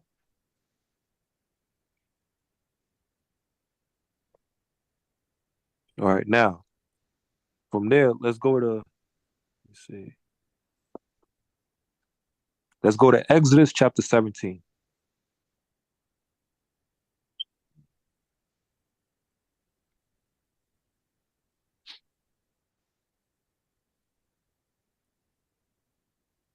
Can you hear me? Khan. So let's go to Exodus chapter 17. And now what's happening with Exodus 17 is Israel now going into a war with Amalek. Let's go to Exodus chapter 17 and verse number 9. When everybody have to say Khan. So remember, Egypt, Passover, Pharaoh tried to kill us, the Lord wiped them out, right? Now we dealing with the waters, the bitter waters that we had. Now the Most High gave us clean waters, right? Now we had food, bread, chicken, manna, right? Now the Lord is teaching us how to prep for the Sabbath. He's giving us instructions. He's showing us step by step. Now, if you notice, are we in the land yet? Are we in Jerusalem yet? No. Nah, right? Because we got to go through this journey to get there. God? Yeah. And as we're going through this journey, we're learning. We're becoming better. We're killing off the old man, the ways of the world, right? But it's a process. God? So now, Exodus chapter 17 and verse number 9. And Moses said unto Joshua, choose us out men and go out and fight with Amalek. Tomorrow I will stand on the top of the hill with the rod of God in my hand. So Joshua did as Moses had said to him and fought with Amalek. Now, if you look what's happening, Joshua is the general on the battlefield, right? Moses like the king. He's the one that's sending Joshua out to war. He's the general on the battlefield. Joshua is the captain, right? So the position that Moses in is as a king. He was one of the first kings of Israel too, within the wilderness.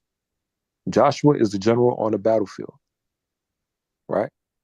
Did Joshua said, no, I ain't going to fight this person or that person? Right? Did Joshua rebel? No. Nah. Right? He followed orders. Right? So Joshua did as Moses had said to him and fought with Amalek. Amalek, the fake Jewish man, the one that stole our nationality, And our land.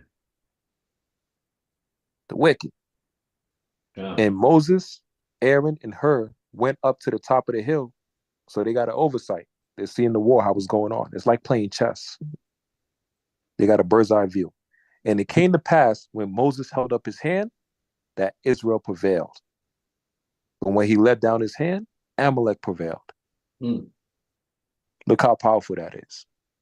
Uh, And same thing, Moses also symbolized the Lord. When the Lord is fighting for us, we win. Right? When the Lord got his arms up, when he got his shield and his sword, fighting for us in our battles, we're winning. But when the Lord put his hand down and he closed his arms, folds his arm, what happens? Now the enemy got a chance to destroy us. Okay? uh, When the Lord is not protecting us, we're destroyed. When we're up at top, we're ruling. When we're at the bottom, the enemy is ruling. Right? And how we get to the top? By keeping the laws and commandments of God. Right. But Moses' hands were heavy, and they took a stone and put it under him, and he sat thereon. And Aaron and Hur stayed up his hands, the one on the one side and the other on the other side, and his hands were steady until the going down of the sun.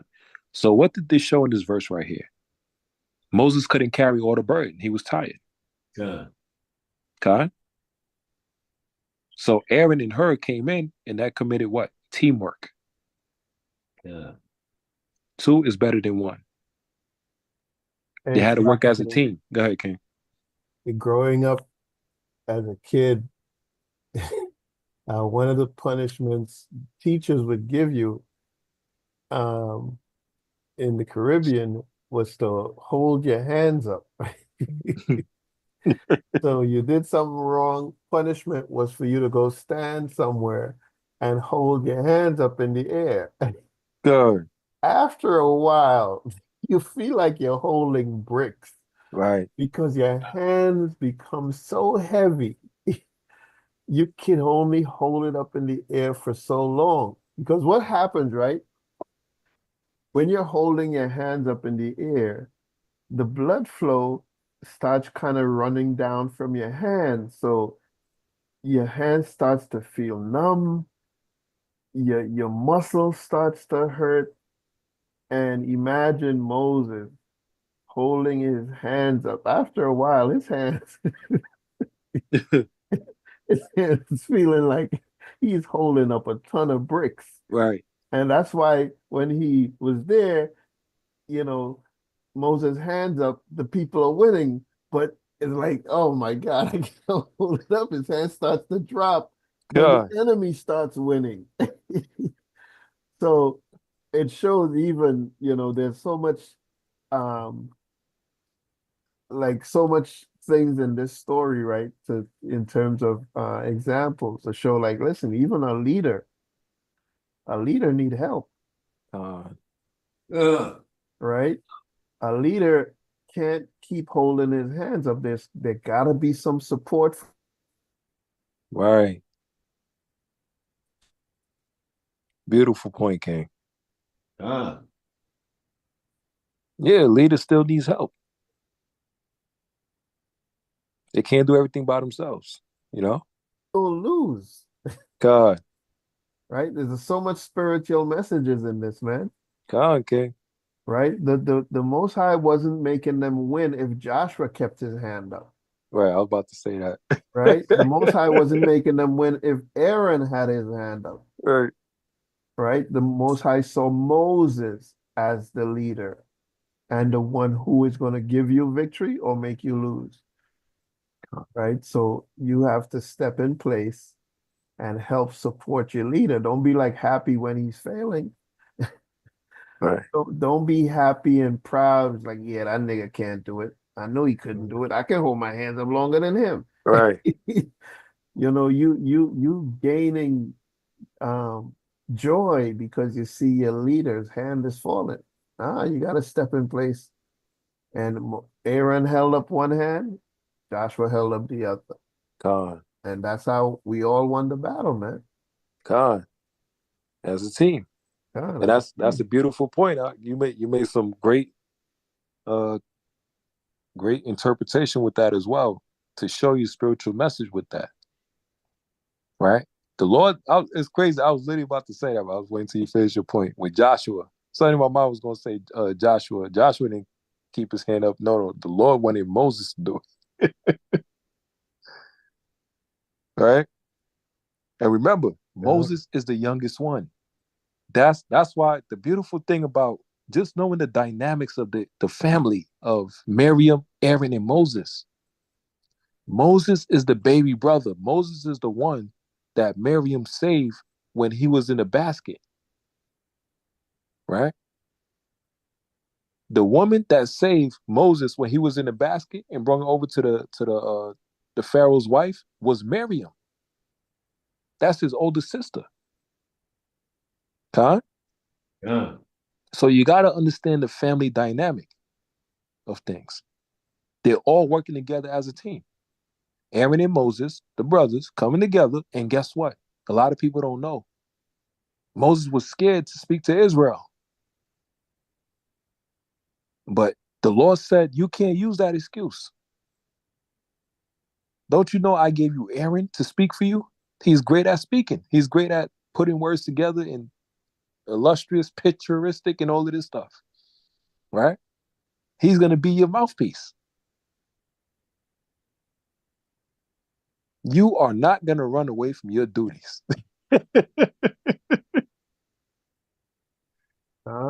You are not. I gave you the job. You are the one that's going to get the job done. As a team, you got to do your position, play your position. You can't make any. I can't, Lord, I can't speak to him. I don't know how to break it down to them. Well, that's why I gave you Aaron. He's going to break it down for you. God. Yeah. It's like when you get mad, you like, man, come on, you know how Jake is, especially when they get older, they frustrated, pissed off, man. I don't want to hear it. I'm tired of this. Look, man. And they want to say it, but they don't, they gotta say it in a way that it's kind of like you gotta be PC with it. You know? Because you gotta understand everybody's feelings that's involved. So what better way than a person that's great orator, great speaker? Because they know how to say it in a way that it don't make the person feel offensive and offended, whatever, hearing that, this and that, and they could take it lightly. They go like, okay, now I understand. But let it be Moses. He might curse you up. Yo, I'm tired of this and that. Like, damn. All right, Aaron. Let me do it. Aaron, like, I got it. Let me say it in a nice way. Yeah. And you're gonna see that as we go through this timeline of the story. You're gonna see that a lot of things happen. But the Lord was using Moses. Moses was the liberator. He had Aaron right there with him. He was the mouthpiece. All right. And Miriam come with the music and the singing to have the sisters in order too.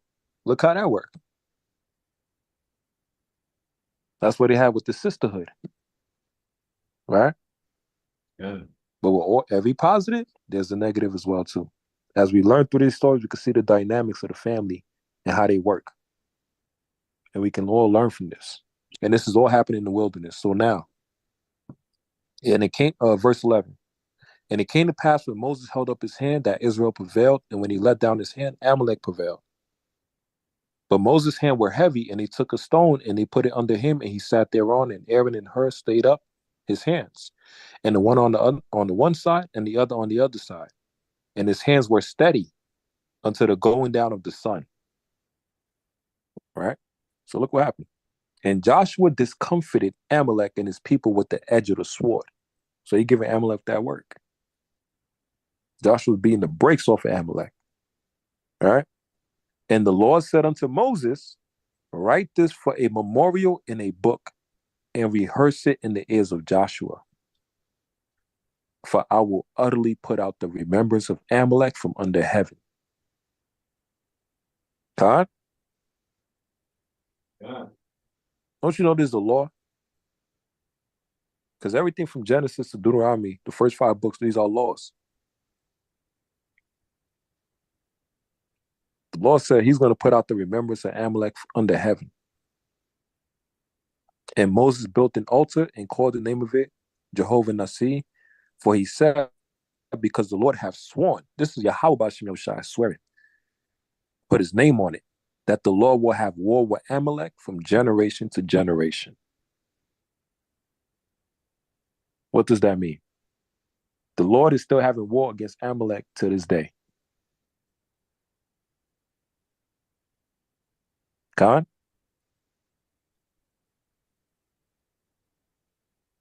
The Lord is still having war against Amalek to this day because of the perpetual hatred that Amalek has towards us and Amalek wickedness. And literally, what is the other reason the Lord having war against Amalek? They literally stole our nationality. They literally stole our identity.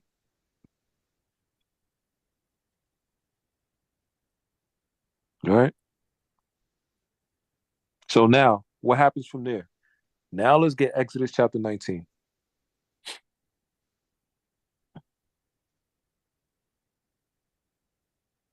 Let's get Exodus chapter 19. And let's go to verse number 3. Let's get Exodus chapter 19 and verse number 3. When anybody have to say Khan. This is Exodus chapter 19. Let me do this. Let me see. All right, here we go. All right, this is Exodus chapter 19 and verse number 3.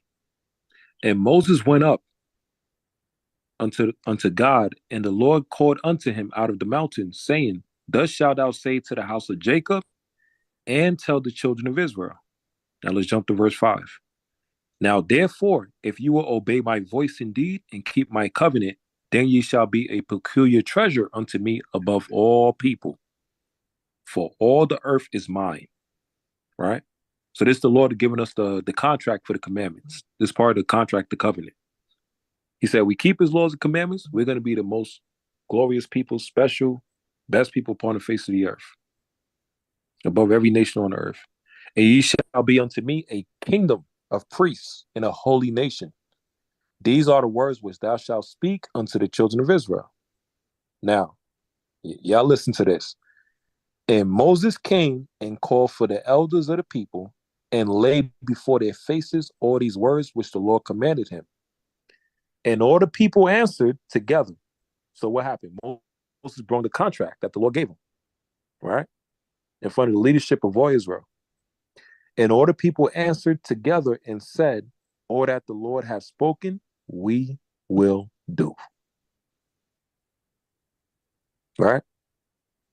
So once the Lord gave Moses that covenant, that contract, and brought it to the table, and our people read that contract, and once they agree, that's it.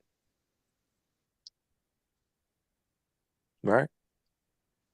And Moses returned the words unto the people unto the Lord. So now this is what is binding a contract. Right? The Lord sent the contract to Moses to give to the people. They looked at it. They all agree. So now Moses is going back to the Lord and giving the agreement of the contract. Both parties agree. God?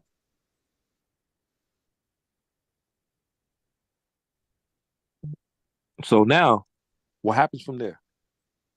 Let's see. All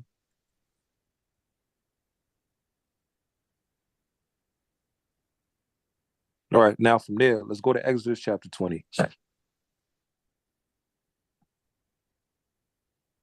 And verse number 2.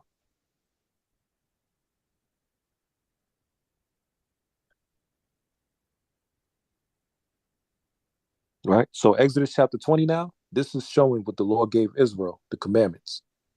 Right? He's going to start with the 10. So when anybody have a say, Khan. Yeah. Exodus chapter 20 and verse 2. I am the Lord thy God, which have brought thee out of the land of Egypt, out of the house of bondage. That's a law, right? Yeah. First, he's going to start off by saying, I brought you out of Egypt, out of the house of bondage. So what do I mean by that's the law? Verse number 3, thou shalt have no other gods before me. That means what? You following Islam, you following Allah, that's another God. Right. You following Christianity with Esau, you following white Jesus, that's another God. Right? Yeah. You following Luciferian, you following Satan, that's a pagan God. It's another God. Right? You following Vishnu and the damn Elamites, that's another God. Yeah. You Salaki, following or the the Chinese zodiac. and they go ahead, King. That's it. Salaki, even the zodiac sign, Even the you follow zodiacs, another yeah. god. Yeah. Because it all ties in also. Like even with the Greeks, you following Zeus, Poseidon, Hercules, Ares, that's another God. Yeah. All right. You following Egyptians with sun god Ra, then all of that, and Anubis and Osiris, that's another God. That's a pagan God. If you ain't following Yahweh Shem Shai and the laws and the commandments, then you are doing paganism. You are following other gods. You're breaking that law. Yeah. Khan? It says, thou shalt not make unto thee any graven image or any likeness of anything that is in the heaven above, or that is in the earth beneath, or that is in the water under the earth. Thou shalt not bow down thyself to them, nor to serve them. You're not supposed to bow down to serve statues or even the Kaaba stone that they have in Mecca, right? Yeah. Or even these statues in front of these Catholic priest church, or the statue of Mother Mary, the Virgin Mary, right? Or even the statues of these NBA players, these celebrities, these sports players, like the Michael Jordan statue. Yeah, Salaki. Even your cars, your money, your clothes, your jewelry, all that stuff is all, I don't, is worship I worship. Uh, Yeah. so now, thou shalt not bow down thyself to them, nor serve them, for I, the Lord thy God, am a jealous God, visiting the iniquity of the fathers upon the children unto the third and fourth generation of them that hate me. Yeah. All right. So the Lord ain't had to get your grandpa. The Lord got you. The Lord ain't have to bring judgment upon your grandma for her wickedness. The Lord probably waited to get your mother or get you and judge you. Two or three, third or fourth generation. And a lot of times, why it might be the third or fourth generation, because what's crazy, that might be you coming back again. Yeah. So he might not get you in the 1700s. Boy, in the 1800s, when you come back, you're going to be scared to death because you're going to have hell to pay. Yeah. Right? And it says, and showing mercy unto thousands of them that love me and keep my commandments. You can't escape out of this. This is a contract of the Lord. So as he's giving the laws, so you're going down Sabbath day, right? Bless the Sabbath. Honor thy mother and father. Thou shalt not kill. Don't commit no murder, no adultery, no stealing, no bearing false witness. Right? These are what everybody in Christian church talk about the so-called regular 10 commandments, but it's more than that. As you go through the Bible, as you go through the first 5 books. Yeah. Right? Now check this, verse 22. And the Lord said unto Moses, thus shalt thou say unto the children of Israel, ye have seen that I have talked with you from heaven. Ye shall not make me with gods of silver, neither shall ye make me unto you gods of gold. An altar of the earth shalt thou make unto me, and shalt sacrifice thereon thy burnt offerings and thy peace offerings, thy sheep and thy oxen. And in all places where I record my name, I will come unto thee and I will bless thee. Right? So the Lord said, don't make gods of silver and gold. He said that, right? Khan? So now, Most High is giving, Yahweh Shemel Shah is giving Moses the commandments. So now guess what the heck happened? Lord of mercy. Let's get Exodus chapter 32.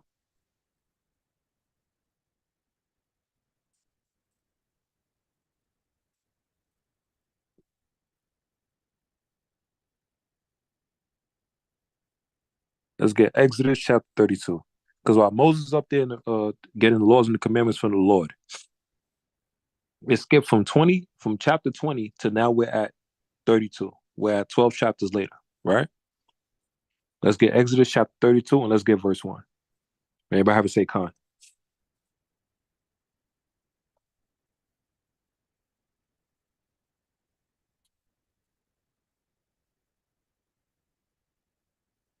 Yeah, let me know y'all got it. Exodus chapter 32 and verse 1.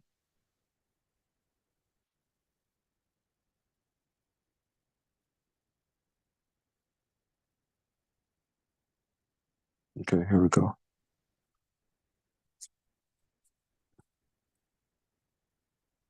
And when the people saw that Moses delayed to come down out of the mount, the people gathered themselves together unto Aaron and said unto him, Up, make us gods which shall go before us.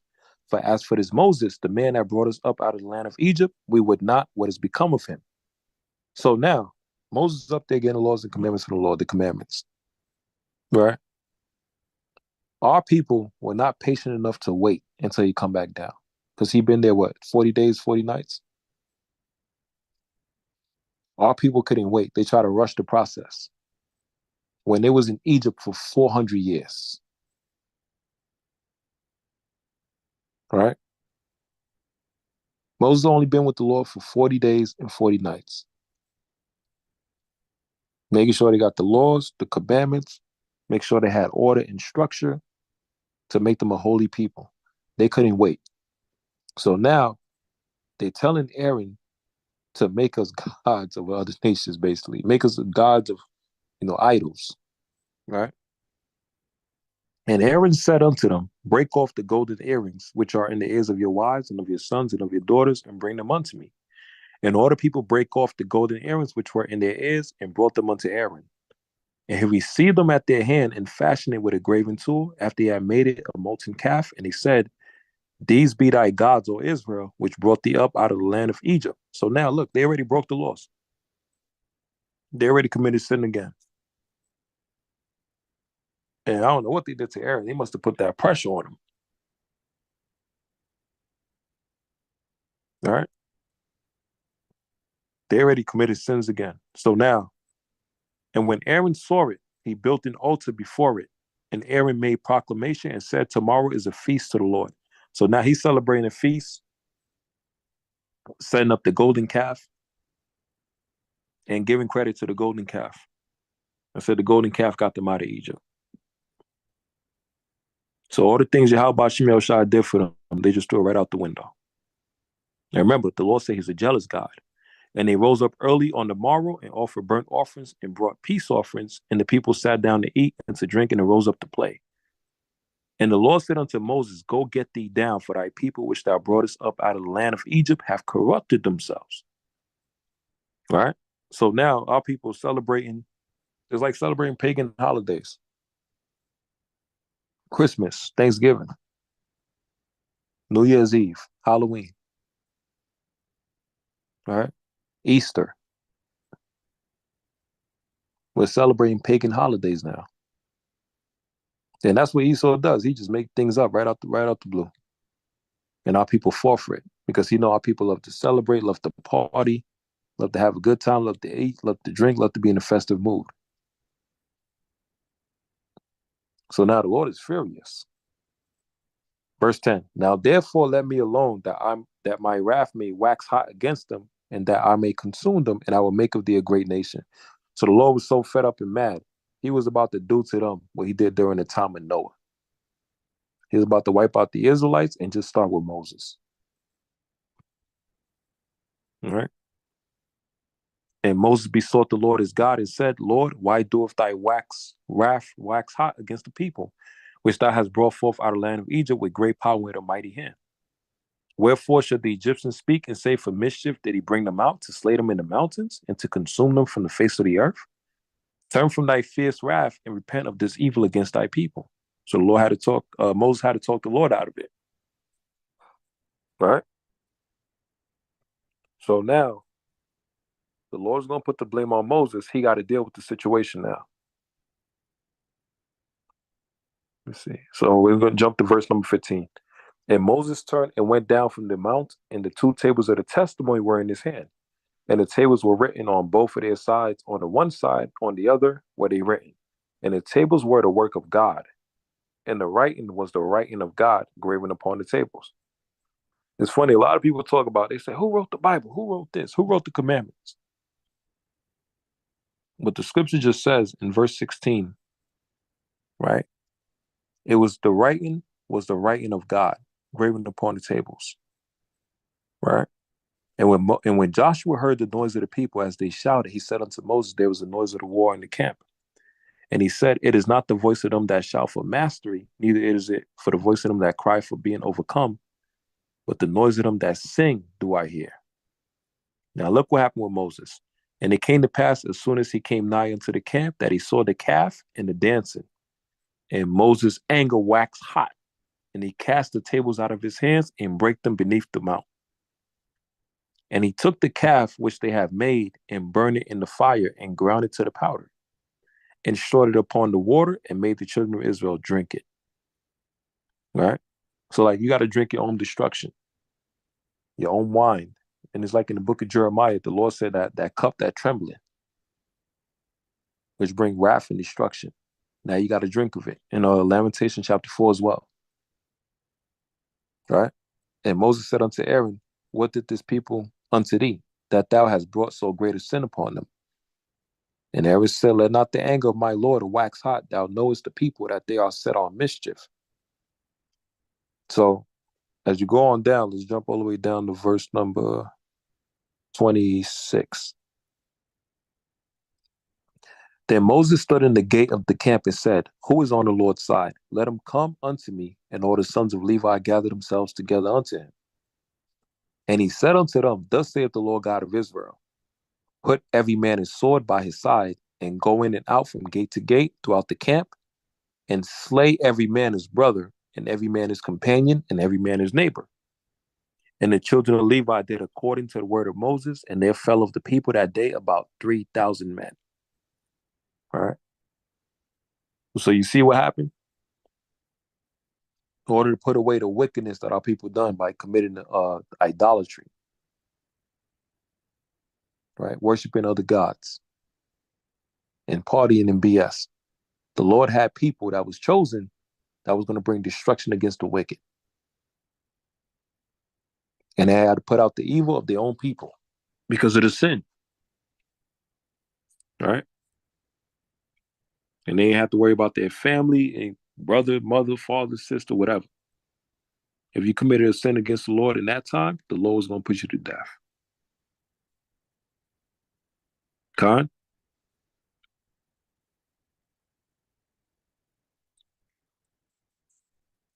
So now let's see.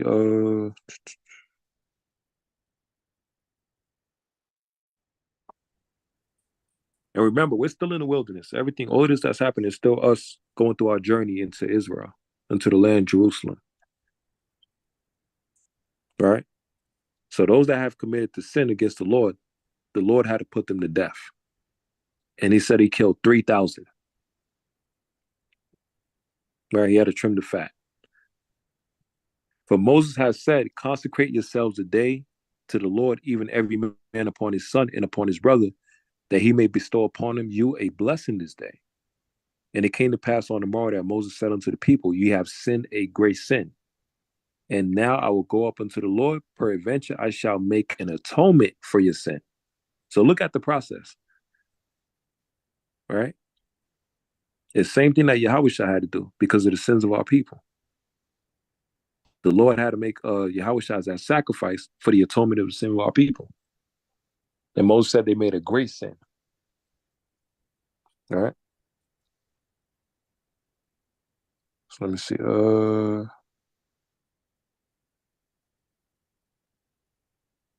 Now from there, that's dealing with the golden calf, Let's switch now to setting up the tabernacles. You said Salakia?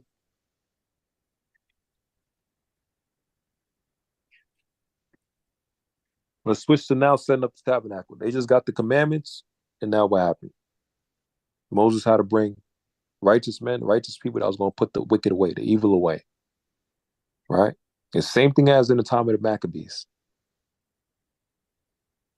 Mattathias called for the righteous that was on his side, same as in the time of Joshua, who was on the Lord's side. Follow me. Right? As for me and my house, we're going to serve the Lord.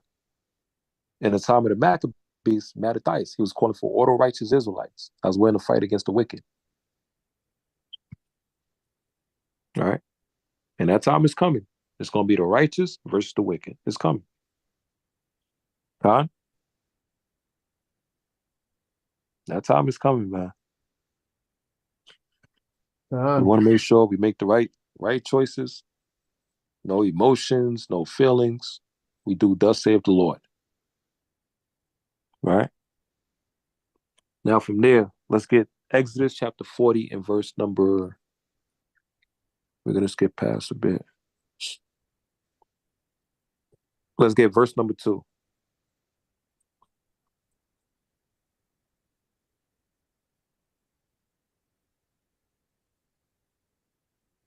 Let's get Exodus chapter 40 and verse number 2. Anybody have it say Khan?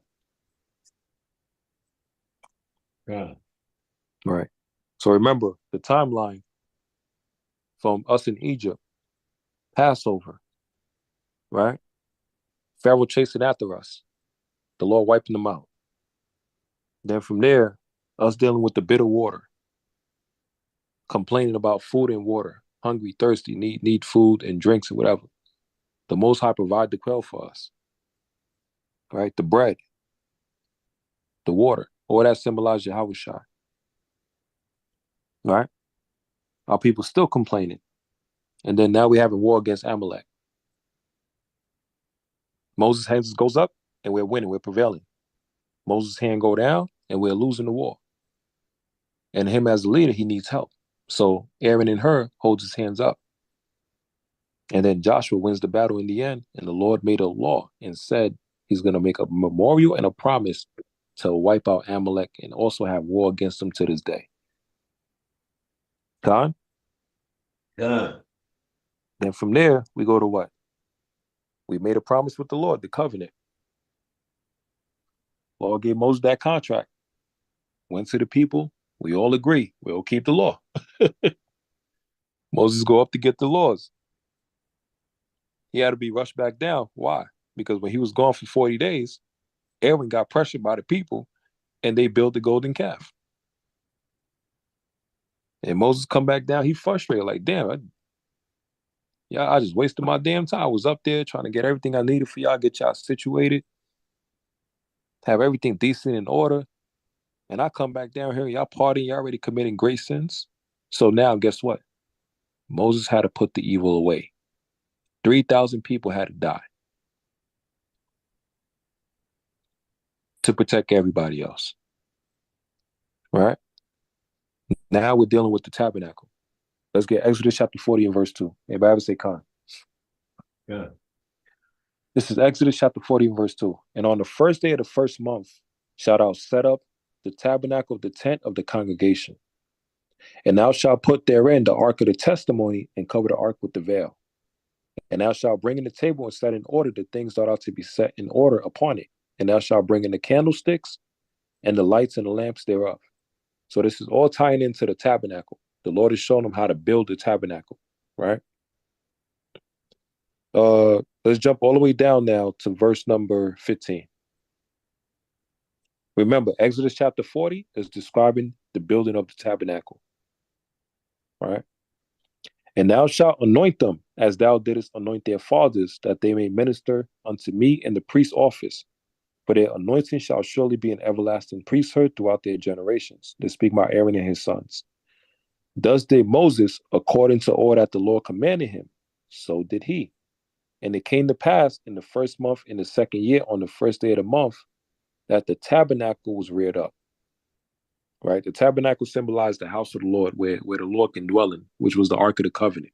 His spirit could dwell in, right? And it symbolized the Lord being more closer to us, able to govern our decisions, our actions, and what we're doing, right? Now from there, it's going to get crazy. So, boy, oh boy, let's go to let's go to Numbers chapter 12 now. So remember now, they went through the journey, got the laws, tabernacles being set up, right? All the fights they had to go through. Now they established a house for the Lord, because the other tabernacle was a replacement for something that was going to happen in the future, which was a temple, right? The same temple that the Lord told Solomon to build by using his father David to bring the materials, and he had Solomon build it. That was a preview of like the beta or prototype of the tabernacle that they was building in Exodus chapter 40. Exodus chapter 40 and verse 17. So that was the tabernacle. That was the large tent.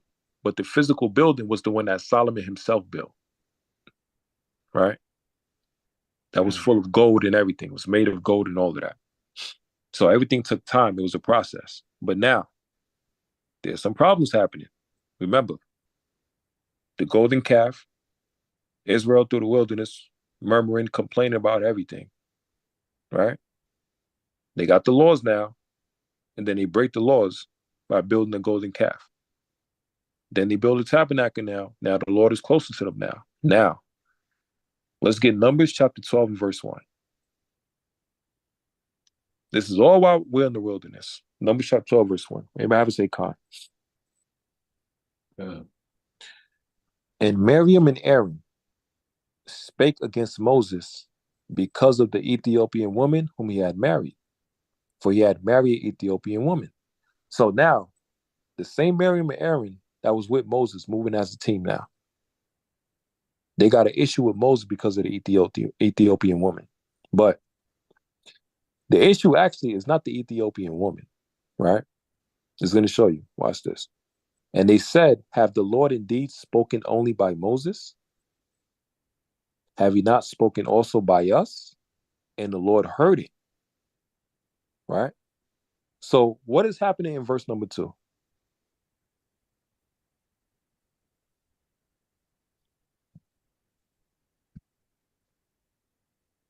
Whoever got the answer, just say Salakia and just say what's happening, basically, in verse number 2. Because who's speaking? Most High. No, I'm saying in verse 2. Because it says, and they said, have the Lord indeed spoken only by Moses? Have he not also spoken by us? If Moses is one and there's three, it's Moses, Aaron, and Miriam. If Moses is not speaking, but who's the other two that's speaking against him? Aaron and what's his sister's name? Miriam. Miriam. Right? Right. It's Aaron and Miriam speaking against Moses. But now there's a problem here. Because remember, go back. Let's get Exodus chapter 20 real quick. Okay.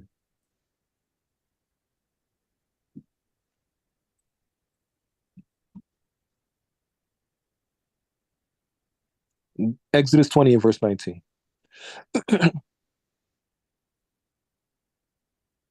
Remember when Moses was getting the laws and the commandments? Yeah. Right. Did the Lord call Aaron and Miriam to come into the cave with him too? No, I don't No. know. He just called Moses, right? Right. So he's dealing with Moses different compared to Aaron and Miriam. But people forgot. Look at Exodus chapter 20, verse 19. And they said unto Moses, speak thou with us, and we will hear. But let not God speak with us, lest we die. Right? Yeah. And Moses said unto the people, fear not, for God is come to prove you, and that his fear may be before your faces, that ye sin not.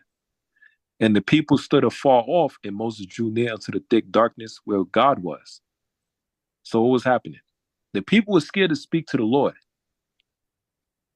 And that was not their job. Moses' job was to do that. He was the mediator.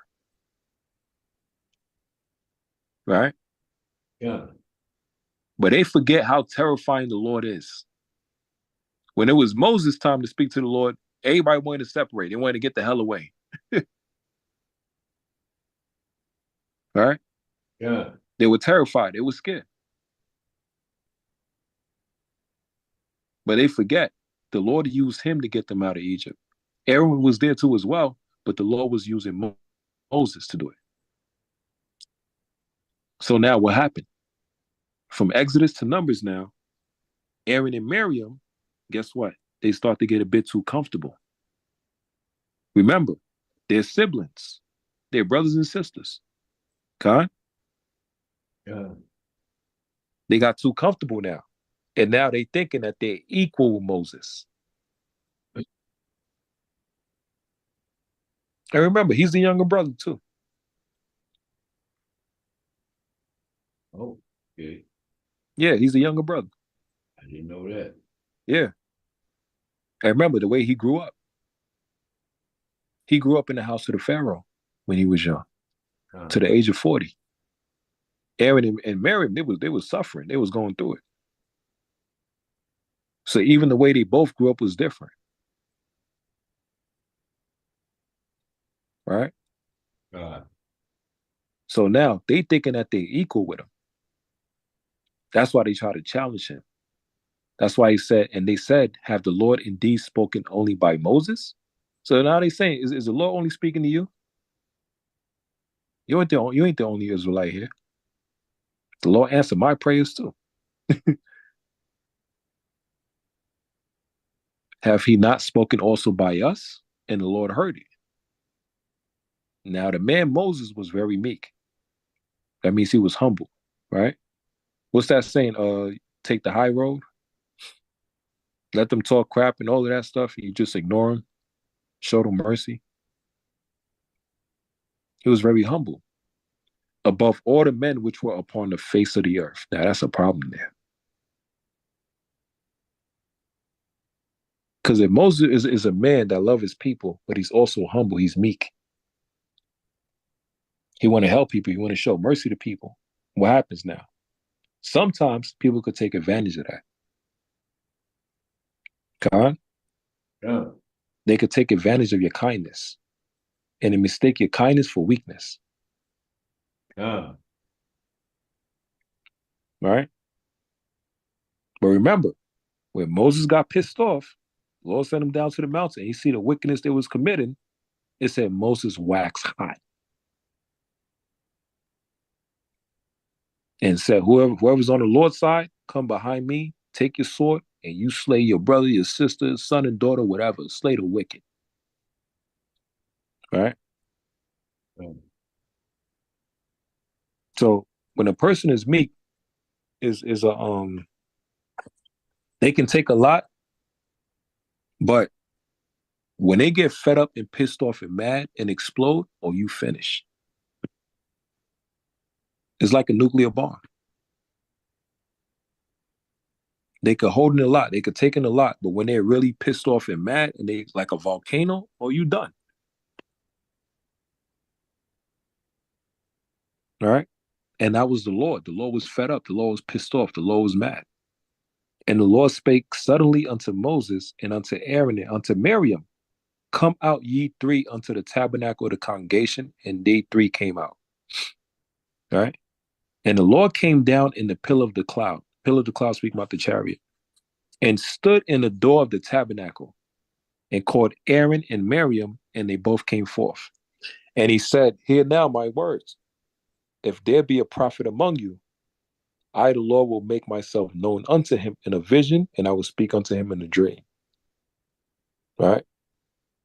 So the Lord is showing some of the categories when he's dealing with a prophet.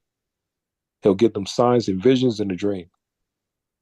Right? When show them in a vision or a dream. Look at Joseph. Look at, and it was funny, look at Saul. They said at a certain time Saul even prophesied. But then Saul was looking for the Lord to answer him in his prayers. Through his dreams, the Lord stopped giving him certain dreams. He didn't answer him no more. Right? Yeah. But now the Lord is going to show you the difference. He said, my servant Moses is not so, who is faithful in all mine house. With him will I speak mouth to mouth, even apparently, and not in dark speeches. So the Lord is showing them the difference between them and Moses. Right? He's telling Miriam and Aaron, you, Moses, you're not equal. Don't get it twisted. Right? Yeah. He said, when it comes to signs, when it comes to messages, I'm not going to show Moses some certain things in the dream and have him figure it out. No, I'm going to tell him plainly. Right? It's like a friend of the Lord, like Abraham.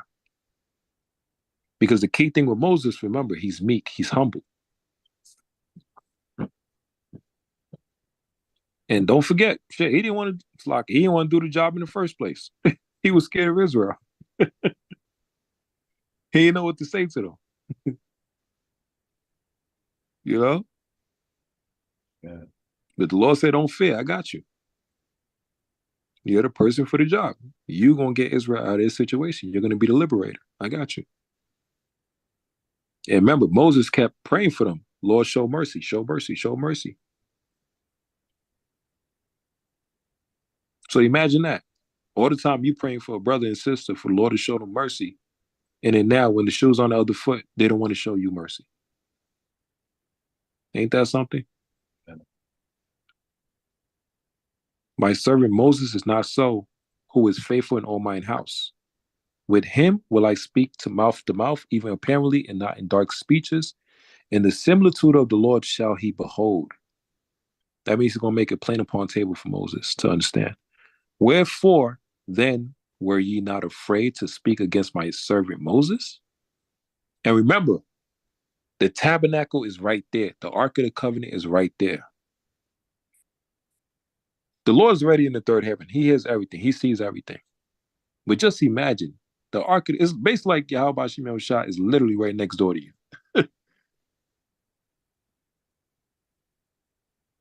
Literally. And the eyes of the Lord is 10,000 times brighter than the sun. Yeah.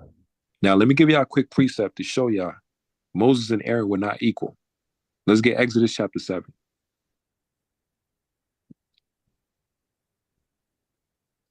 All right? Yeah. Exodus chapter 7 and verse 1. They all had a different job. All right? Exodus 7 and 1. And the Lord said unto Moses, see, I have made thee a god to Pharaoh, and Aaron thy brother shall be thy prophet. Khan? Yeah. So the Lord was showing him, he said, I have made you as a god unto Pharaoh, and Aaron thy brother shall be thy prophet. So guess what? It's a chain of command. Same as the Most High sent Yahushai to be that mediator. And Yahushai spoke to who? Moses. We'll deal with that another time. Yahushua spoke to Moses in the mountain. He the one that gave him the laws. He became that mediator for him. And then Moses spoke to who? Aaron, and then Aaron was the mouthpiece to speak to the people. That's how it worked. Yeah. God? Yeah. The same way how the Most High had his son as the mouthpiece, which is Yahushua, the word of God. Same way how the Lord symbolized with Moses having the mouthpiece, which was Aaron. That's how he set it up. Everybody got somebody they got to answer to. Everybody got to be in order. That's how it works. But now Aaron tried to usurp authority with him and Miriam, and she probably put it in his mind and here and there, this and that. Because remember, she's the older sister.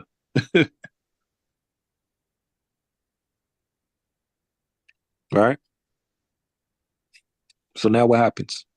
The Lord had to remind him. He said, you speaking to my servant Moses, who's meek, And I put him in that position because I'm exposing how y'all moving as well too. Y'all got too comfortable. We still in the wilderness. We ain't in the Holy Land yet. And y'all try to kick him out of his spot, out of his position. Y'all trying to scheme against him. We are supposed to learn how to work together as a team.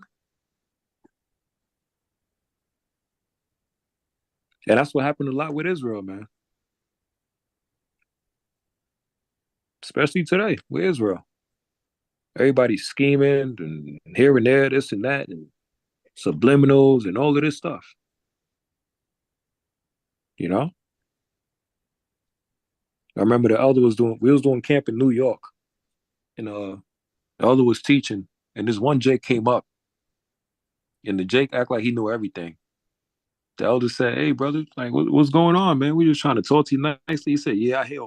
He said, "Yeah, I hear all of that, but let me get the mic." The elder said, "What?" He's like, "Brother, we trying to teach you an Israelite here." And he said, "Yeah, I hear all that, but let me get the mic. Let me say something." The elder's about like, "Brother, man, you out of order." He said, "Yeah, I ain't no out of effing order here and there, this and that. Let me say something. Let me take over. This is my camp now." He said, "This is my stuff now." It was like, damn. Yeah. Yeah. That was in New York. He's like, "Yeah, this is my camp. This is my camp now." You know? He was a big dude too. Try the elder. Like, you had brothers on the side. He was like, "Man, you must be crazy. I'm about to stomp you behind up." All right. And that happens a lot. Because people just looking at the physical, they don't see the spiritual. A lot of times they say, "Yeah, let me get that. Let me get that position. Let me become the leader of this camp and so, the elder of this camp and all of this." Boy, you won't even last one day. God. You will not last a day. All the responsibilities you gotta maintain, all of that stuff, you wouldn't last a day. And then your spirit ain't right. You doing it for power. You seeking power. You seeking a position for power. So you can rule over people and be a tyrant. You're not doing it for the love of your people, for the love of your nation, or for your Yahweh Shemit Washai. Khan? God. Or a dictator. Or a dictator, right? So now what happened?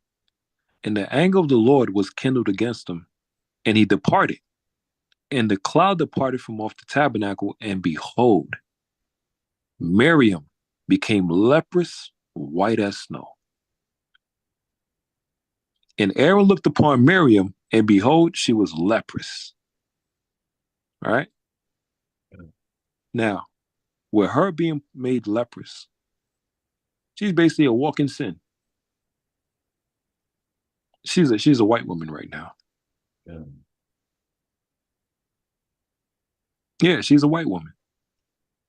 Let's get Leviticus 13 real quick. The Lord turned her into an Edomite.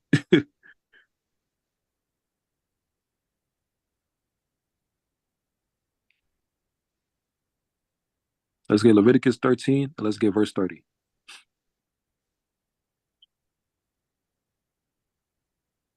Everybody have to say con. Yeah. It says, "Then the priest shall see the plague."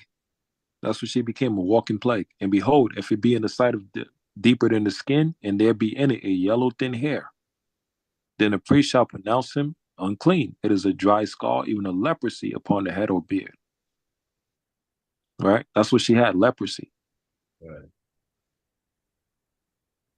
Melanin stripped away.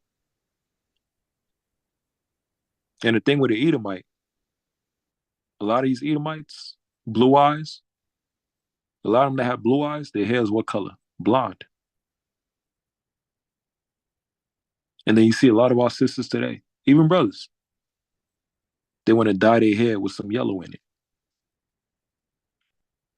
Because you want to envy your oppressor, like Proverbs 3 and verse 31. All right. So after all of this, Passover, wilderness, quail, water, manna, bread, fighting the armies of the Amalekites, right? Golden calf being built up. Then we built the tabernacle. Now they try to rebel against Moses. So the Lord turned Miriam into an Edomite. That's basically what she became. She became a white woman.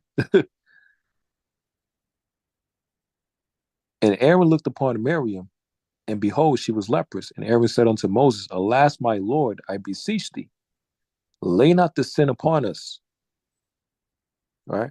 Wherein we have done foolishly and wherein we have sinned, let not her be as one dead in whom the flesh is half consumed.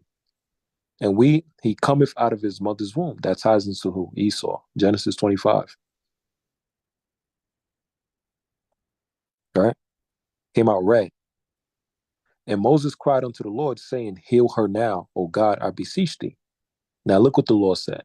And the Lord said unto Moses, If her father had but spit in her face, should she not be ashamed 7 days? Let her be shut out from the camp 7 days, and after that, let her be received again. You see how cold the Lord is? The Lord brought judgment on Miriam immediately. Aaron was going to get his judgment too as well. And it's funny, like spit, when you have, like, let's say you fasted for like 3 or 4 days, right? And then when you spit, what color is your spit?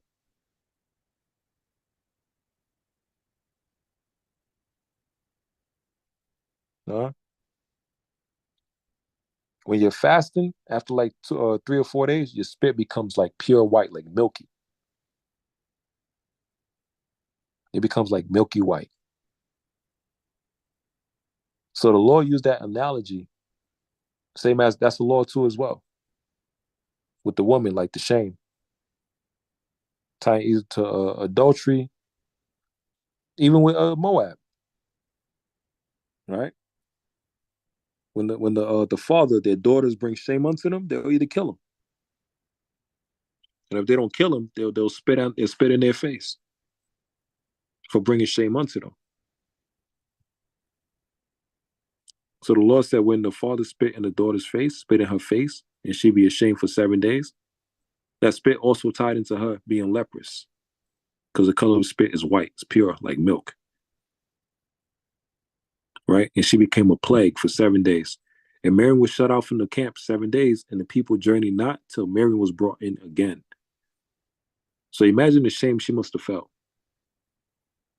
Great singer, dancer, had a lot of followers, and now she was brought to shame. Because with her and Aaron tried to usurp Moses' authority.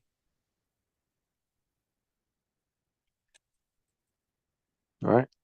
So now problems start to happen pertaining to the journey in the wilderness.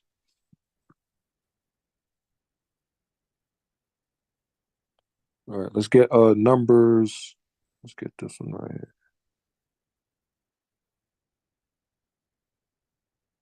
What time is it? Okay, let's get Numbers chapter 16.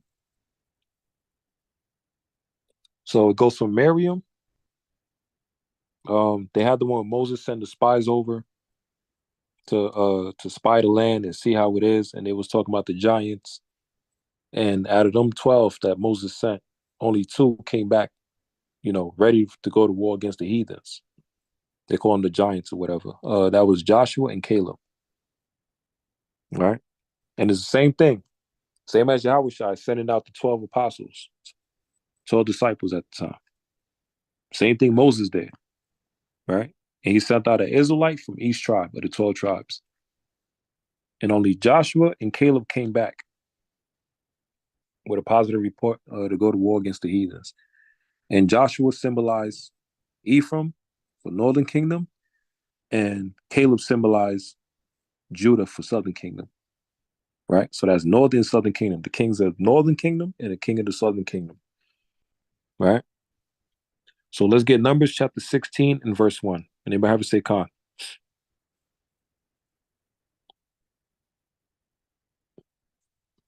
So Aaron and Moses, it's like Aaron and Miriam try to rebel. This all happened in the wilderness. Now, Numbers 16:1. This is the story of Korah. All right. So this is Numbers chapter 16, verse 1. Now Korah, the son of Izar, the son of Kohath, the son of Levi, of Dathan and Abiram, and the sons of Eliab, and On, the son of Pelaph, sons of Reuben, took men. And they rose up before Moses with certain of the children of Israel, 250 princes of the assembly, famous in the congregation, men of renown, right? So this is Korah with Dathan and Abiram. They're going to rebel against Moses, right? And it says they took 250 princes. So that means they probably was rich. All the money and the resource they was getting coming out of Egypt. Same as like our people today. Look at these celebrities, right? Look at Diddy, all the money he was making. Look at Jay-Z, right? Look at Kanye West, right? And it says, and they gathered themselves together against Moses and against Aaron and said unto them, ye take too much upon you, seeing all the congregation are holy, every one of them, and the Lord is among them. Wherefore then lift ye up yourselves above the congregation of the Lord? So now what's happening? They're trying to finesse Moses and Aaron because they have money, they have status, right? They're trying to find a way. They're basically trying to buy their way into the position of Moses and Aaron. They're trying to take their spot. And they think they can do that because of their money, right? But that's the physical aspect. But the Lord said in Proverbs 11:4, riches profit not in the day of destruction. Right? The Lord got Moses and Aaron in that position because of the spiritual aspect. They're the right people for the job. They're going to move in the spirit. They're going to keep the laws and the commandments. They're going to sacrifice for their nation and for their people. And they're going to apply the laws and the commandments of the Lord. Right? Korah, Abiram, and Dathan, they're in it for the status, the notoriety. They want that position of power. That's what they're in it for. They want the position to govern people and tell them what to do here and there, this and that. And they already got that type of power. But they want Moses' spot now. And they think they can buy their way into that spot. It's the same thing that happened with it was 2 Maccabees chapter 4. Same exact thing happened with Simon. All right, let's get that real quick. Let's get 2 Maccabees real quick. Then we'll go back to number 16. Here we go. This is 2 Maccabees chapter 4 and verse 1. This Simon now, of whom we spake of for having been a betrayer of the money and of his country, slandered Onias as if had terrified Heliodorus and been the work of these evils. So they speak about Simon. Simon's brother was Onias. They were brothers, right? Siblings. But what happened with Simon? Simon wanted Onias' position as the high priest. All right. So now check this. Verse number, let's see. Verse number 3. Slack, yeah, verse number 3.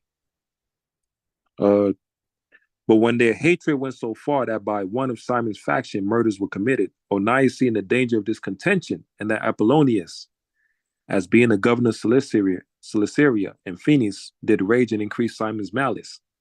And he went into the king not to be an accuser of his countrymen, but seeking the good of all, both public and private. So this is Onias, right? He's going to protect his people. For he saw that it was impossible that the state should continue quiet and Simon leave his folly unless the king did look thereunto. But after the death of Seleucus, when Antiochus called Epiphanes took the kingdom, Jason, the brother of Onias, labored under him to be high priest. Right? So you had Simon, now you got Jason as well too. So these are people that's scheming to get the position of high priest. Right? And high priest for Israel, that was a big thing right there. It's almost like you was the president. Right? It's like the Pope, like they say with the modern day Pope. So the same thing that happened with Dathan, Korah, they try to do the same thing as Jason as well too in the book of Maccabees. All right, let's see.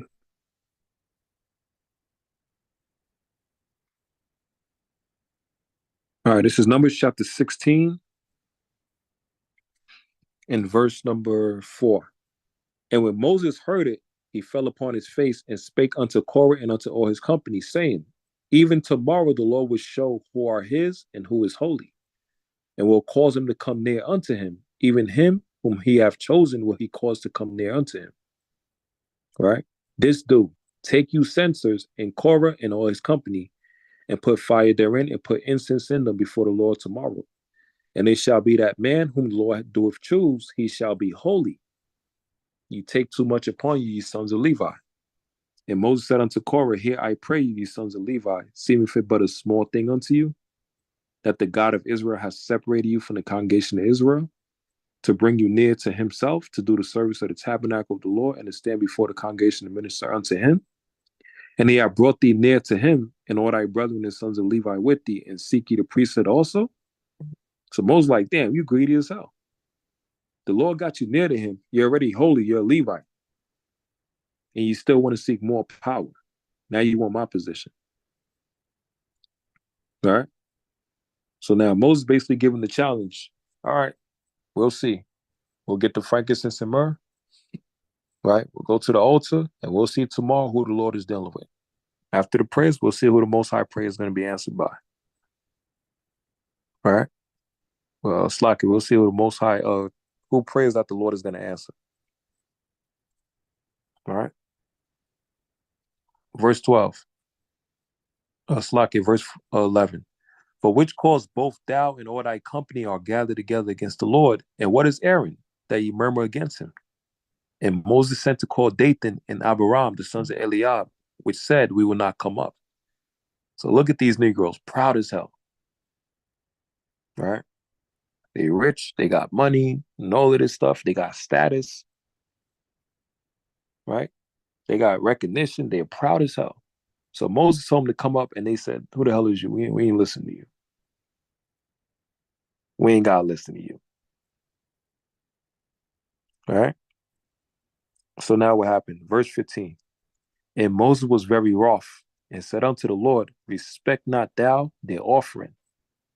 I have not taken one ass from them, neither have I hurt one of them. So he's saying, listen, I ain't do nothing to them. I didn't harm them. Right?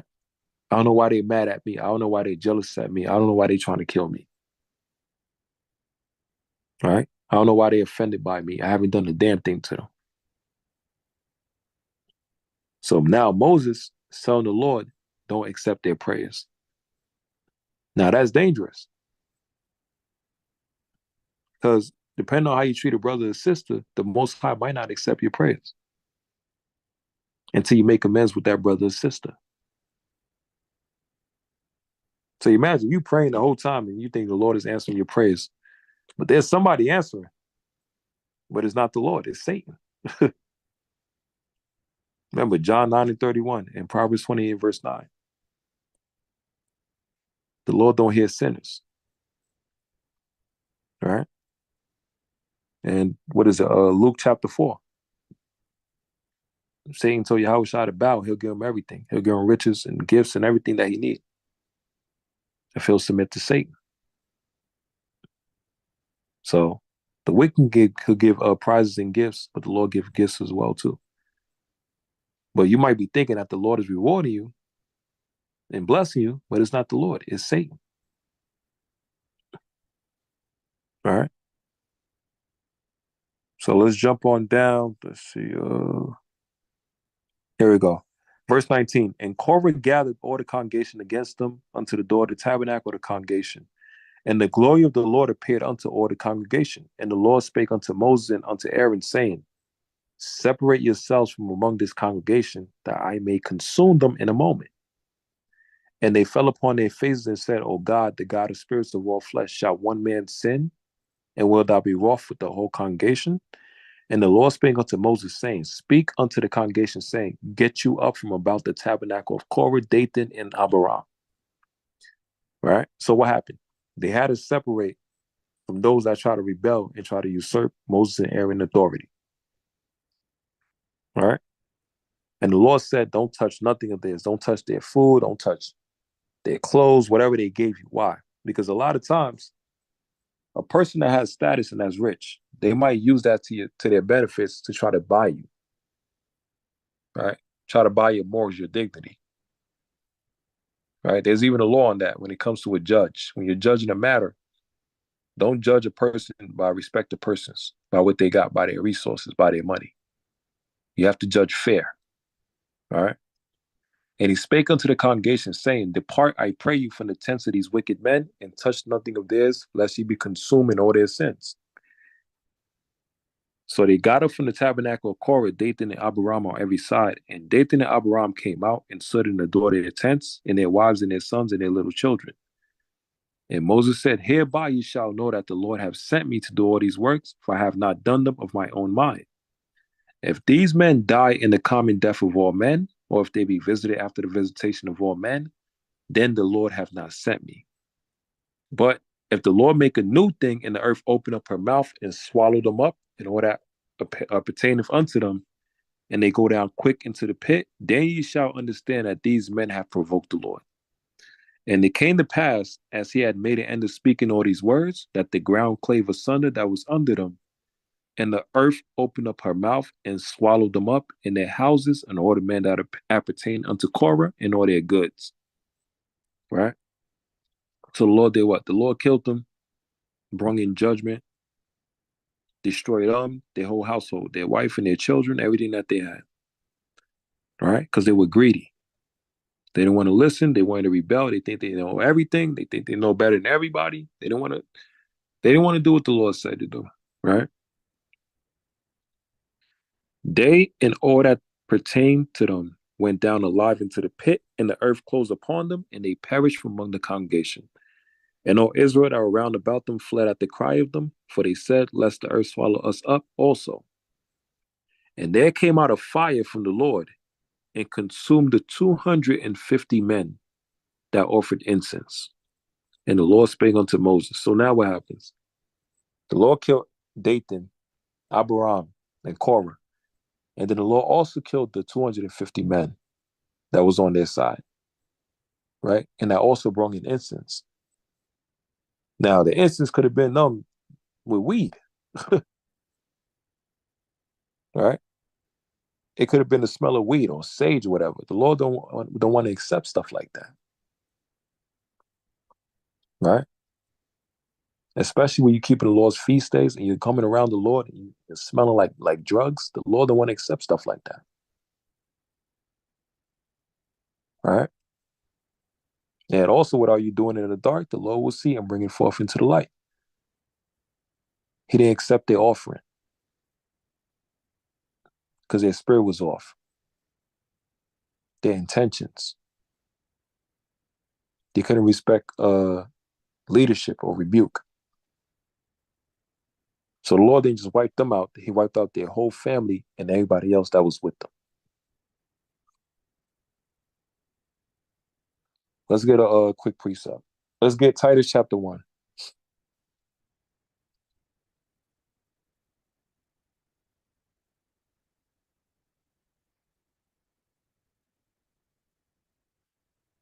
Titus chapter 1 and verse 16. It says, They profess that they know God, but in works they deny him, being abominable and disobedient, and unto every good work reprobates. All right. So a brother and sister might say, yeah, we believe in the Lord is with us, the Lord is dealing with us. All right. All praise to the Most High. But then you in the midst of the congregation on a feast day, or even if you don't want to show up to a feast day, the sins you committed, the Lord sees everything. Right? A brother and sister might have did some drugs and or got high and they came around the congregation to act like they good. Everything is all right. And people could smell it on you. And the next thing you know, everybody get jacked up. Because your spirit is off and you contaminated everybody. And then now you think you slick and all of this stuff. You want to play games and all of that. And now we're like, what the hell is going on? And now people got to play detective. They're like, what the hell is going on? And then you don't want to respect leadership, right? You want to say, nobody can tell me what to do. I do this myself and all of this stuff. And I got a problem with taking orders from everybody. Like, what the hell is going on? And this is facts. Just crazy. This literally what happened last year. Right? Let's get Joshua chapter 7. It's about to be 12 o'clock.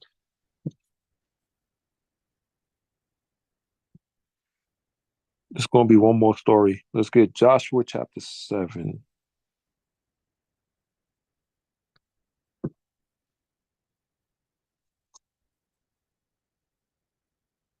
Slack it. Let's start at verse number 6. Let's get Joshua chapter 6 and verse 1.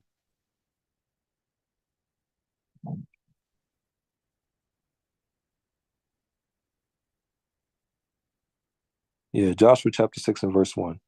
Everybody have a say Khan.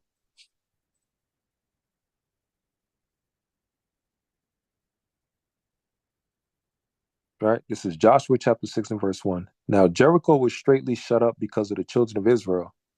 None went out and none came in.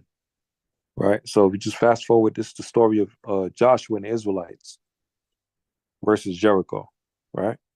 So now the thing about this story, the Lord gave them specific instructions when it came to Israel. All right? Let's get down to that. Here we go. Verse 17. And the city shall be accursed, even it, and all that are therein, to the Lord. Only Rahab the harlot shall live, she and all that are in with her in a house, because she hid the messengers that we sent. And ye, in any wise, keep yourselves from the accursed thing, lest ye make yourselves a curse. And when you take of the accursed thing and make the camp of Israel a curse and trouble it.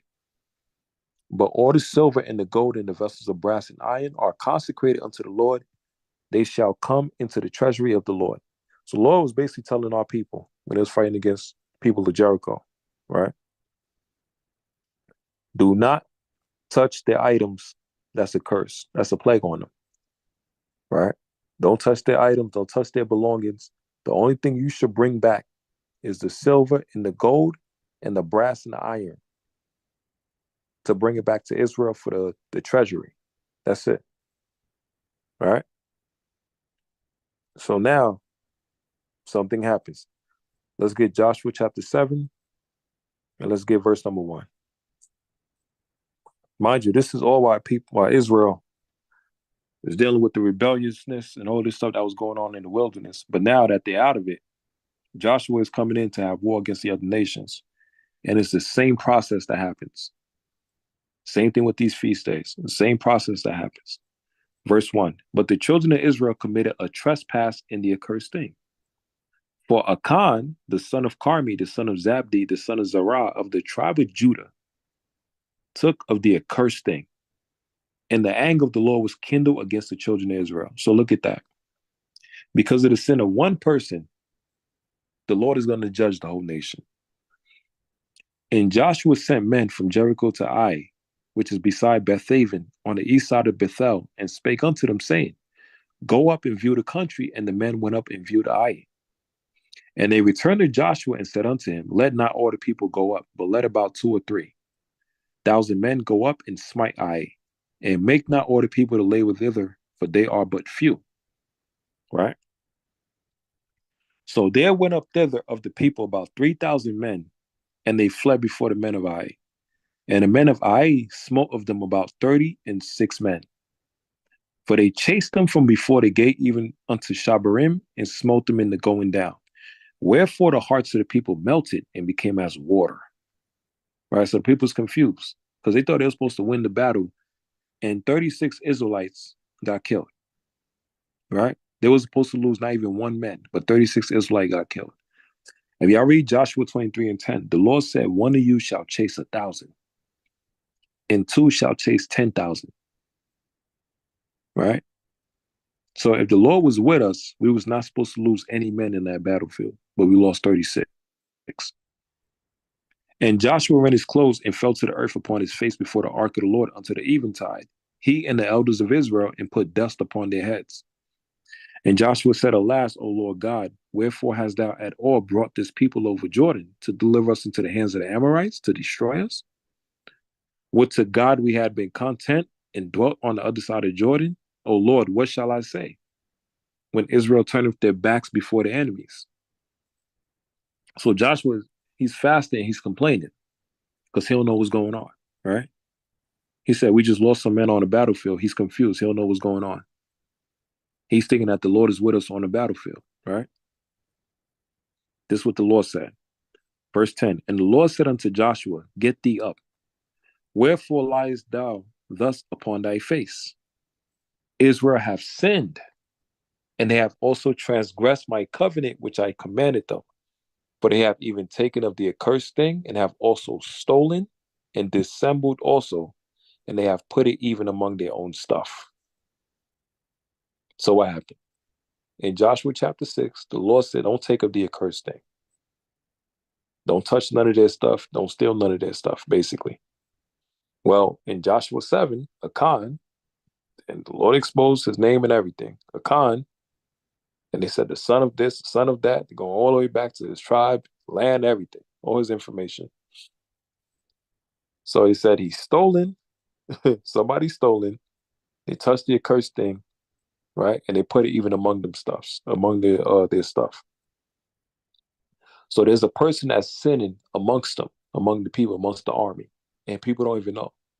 Because when Israel go to war, they're supposed to be clean and holy, so the Most High could put that Holy Spirit on them to fight against their enemy. That's why before Israelite go to war, or Israelite man go to war on the battlefield, he's not supposed to have sex with his wife, right? He got to be clean, right? Therefore, the children of Israel could not stand before their enemies, but turn their backs before their enemies because they were accursed. Neither will I be with you anymore, except you destroy the accursed from among you. Right? So a lot of times in the camp, it could be in the camp, it could be in your life, family, here and there, this and that. What happens is you're looking for specific blessings from the Most High. The Lord won't give you these certain blessings until you get rid of specific people around you that's holding you back. Right? The Lord will not get you to that next level until you get rid of the problem that's around you. Right? Something that's holding you back. It could be a problem. It could be your own self, your mentality. All right? The Lord will not let you level up until you deal with that issue. They could be procrastinating. There could be certain issues you're dealing with, demons, whatever. Right? But the Lord needs your full sacrifice, your full attention. Right? You got to have full belief and faith and not be hesitant. All right? And that can happen as well with a body, with a camp. People that's always causing problems, issues, don't want to come together, don't want to move as a team, always making an excuse here and there, this and that. Bringing the morale down, right? In order for that body to grow and increase, you got to let that person go. But how do you know there's a problem if you don't know how to deal with the problem? If you don't address the problem, you don't look at the issue. So it says, up, sanctify the people, and say, sanctify yourselves against tomorrow, for thus saith the Lord God of Israel. There is an accursed thing in the midst of thee, O Israel. Thou canst not stand before thy enemies until thou take away the accursed thing from among them. In the morning, therefore, ye shall be brought according to your tribes, and it shall be that the tribe which the Lord taketh shall come according to the families thereof. And the family which the Lord shall take shall come by households, and all the household which the Lord shall take shall come man by man. And it shall be that he that is taken with the accursed thing shall be burnt with fire. He and all that he hath, because he hath transgressed against the covenant of the Lord, and because he hath wrought folly in Israel. Right? So the judgment for the person that went against the Lord and broke the commandments and basically helped kill 36 Israelites. Right? There's a judgment for that. All right. So now what Joshua got to do? Joshua got to seek. He got to find. Who's the problem? What's the issue? Who's the one that sinned amongst Israel and caused Israel to lose a battle? All right.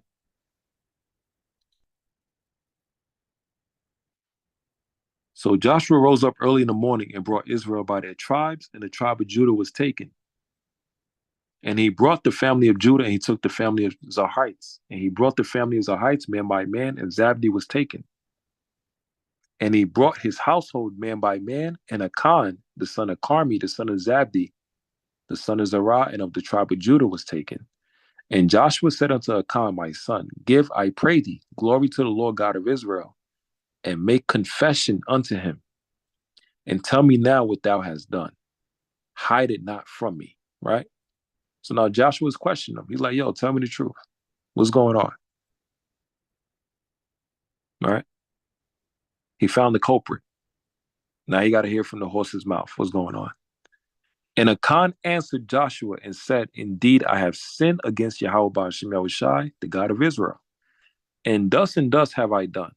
Right? This and that, basically. When I saw among the spoils of goodly Babylonish garment, and 200 shekels of silver, and a wedge of gold of 50 shekels weight, then I coveted them and took them.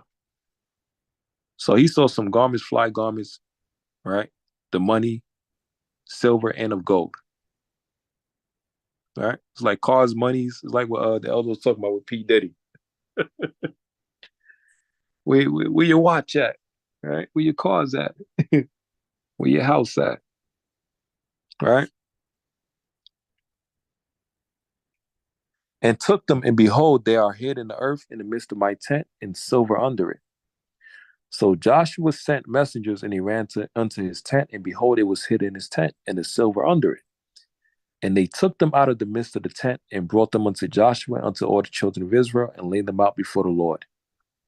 And Joshua, all Israel with him, took Achan of the son of Zerah, and the silver, and the garment, and the wedge of gold, and his sons, and his daughters, and his oxen, and his asses, and his sheep, and his tent, and all that he had, and they brought them unto the valley of Achor.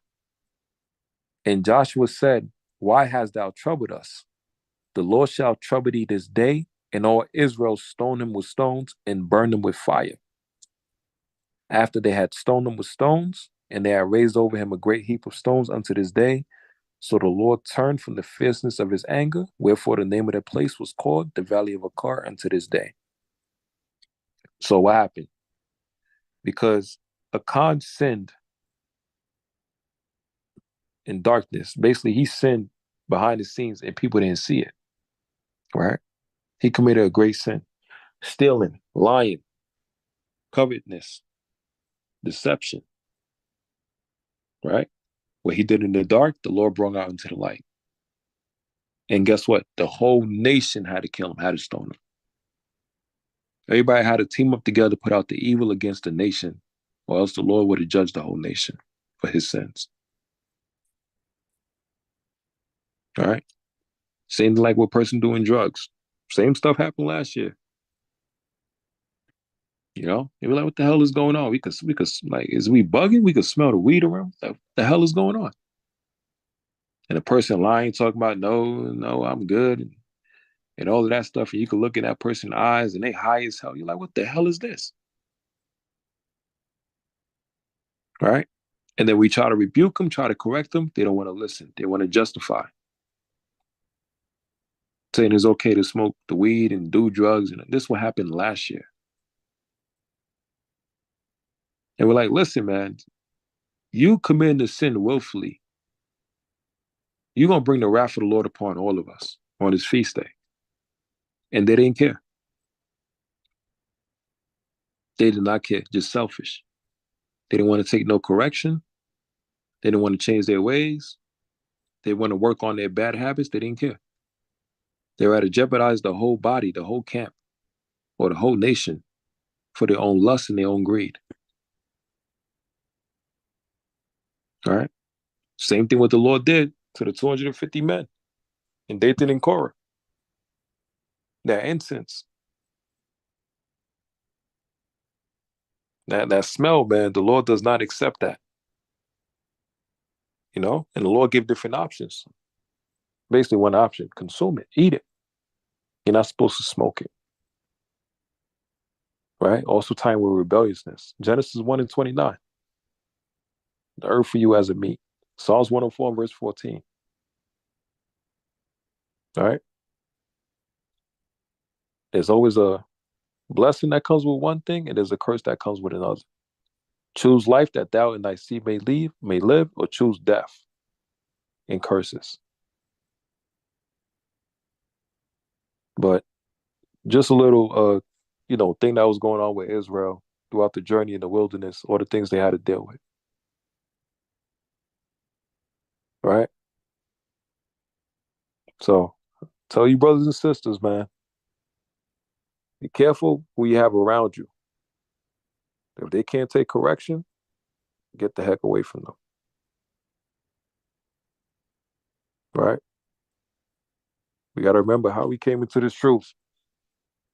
Keeping the commandments, enduring to the end, doing the work of the Lord, working out our salvation with fear and trembling.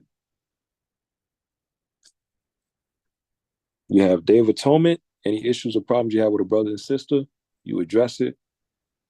And the Most High that gave you that one day of the whole year for a full reset. But then you got to be careful, because you don't know if the Lord is accepting your prayers or not. And then you have right after Feast of Tabernacles, which symbolize what? You separated from the ways of the world. Refreshment, new creature. Cut off them wicked habits. Get better. Actually strive to become a better person, a better Israelite, a better example. Right? But growth as a nation, as a body, as a camp, as a people, the only way you're going to get growth is by you doing your part. And if 5 people or 10 people is moving right towards the goal, and one person is only moving left and pulling the other 10 down, then that person got to go for the betterment of the whole body. That's what the Lord did to Achan. Right? Galatians 4:16, mind your enemy because I'll tell you the truth. You know, don't let your sins weigh you down. Keep pushing, keep fighting, keep overcoming. But you got to learn to take correction, man. Because it's not for the one that's giving you the correction. It's for the one that's supposed to receive it. It's supposed to make you better. Or else you're just going to die in the wilderness. That's what the wilderness was about. It was a training ground. The Lord had to break and beat down and take out all the rebelliousness that our people had in our spirit. All right? And install the laws and commandments in us. So now we're able to accomplish the war against these other nations to get our promised land. And when we get there, we're able to maintain it. Able to maintain order and structure. Move together as a nation. But when it comes to wickedness, we're not supposed to allow wickedness around us, man. Especially if you're sinning willfully and you don't want to listen and you want to defile everybody, you got to go. That's what Moses was dealing with in the wilderness. Moses and Aaron. Rebelliousness, 24 hours a day. You know? And then what happened with them? We woke up for, guess what? Guess who was the last one to go? Moses and Aaron. And only Joshua and Caleb was able to make it to the promised land with the younger generation, because the old generation was stiff-necked and hard-headed. They didn't want to listen. They didn't want to take correction. They didn't want to change. They didn't want to improve. So the ones that got to enjoy the promised land, with those that were the kids that were young and humble. And then the Lord say that, then Yahweh Shai say it. If you're not like a kid, how are you going to get into the kingdom of heaven? Don't offend even one of these little ones. Right? Because a kid could take correction. They can do better. They can improve. They can strive. But the issue is when you're older, don't think you know everything. Learn from your mistakes. Don't get stuck in your ways. Learn from your mistakes so you can make it into the kingdom. God?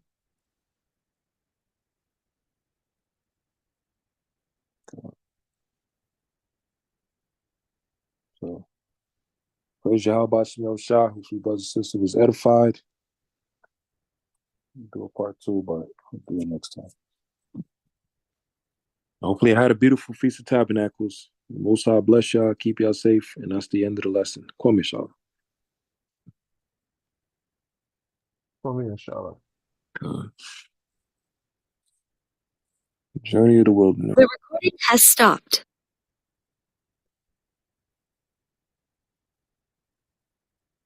Khan family. Yeah, any questions? Any comments? Any precepts? Anything anybody want to add? I yield. God, all praises, man. Hey, man, there's so much wickedness going on, man. It's like you don't know where to start, where to stop.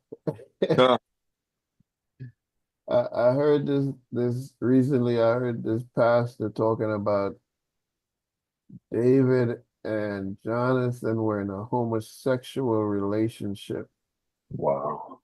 And the pastor then said that Naomi and Ruth were in the first lesbian couple in the Bible as well. Wow. This is the stuff coming from these churches, man. This is the stuff our people are sitting down in the pews listening to and think this is some revelation in the Bible that these wicked people are bringing out.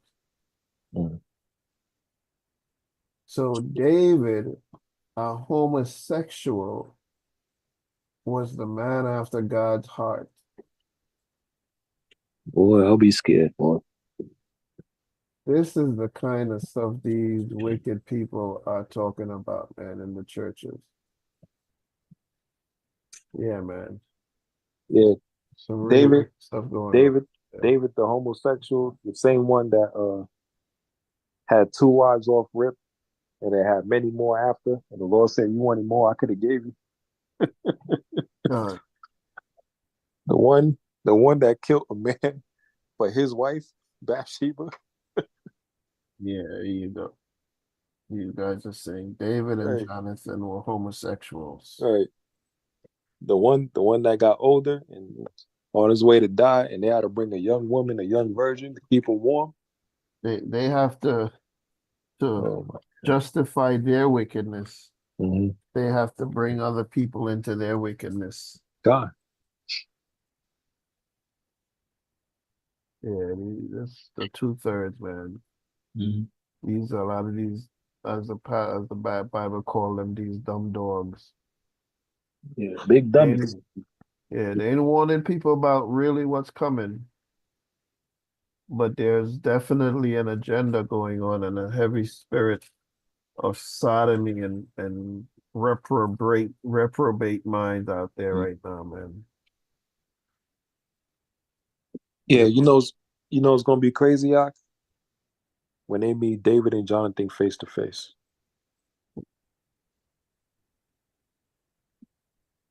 You know? Yeah, when they meet David and Jonathan face to face, and they got an answer for that. You call King David a homosexual, you must have lost your mind. The father of Solomon, the man that had 1,000 women. You must have lost your mind.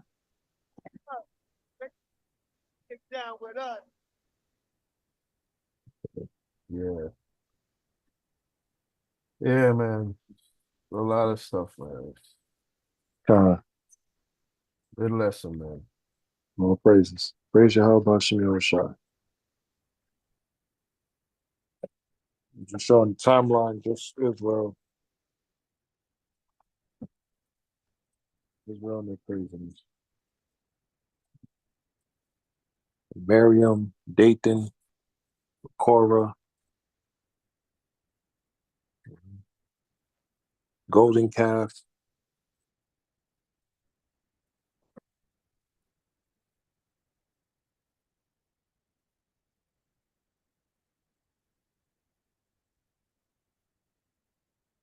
Yeah, I guess that's it. No questions, comments. Let me check on the YouTube.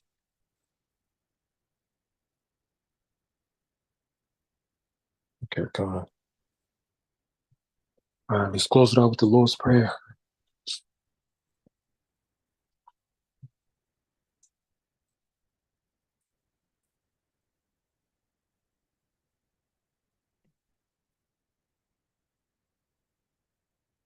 All right, give you at least 30 seconds. So let's close it out with the Lord's Prayer.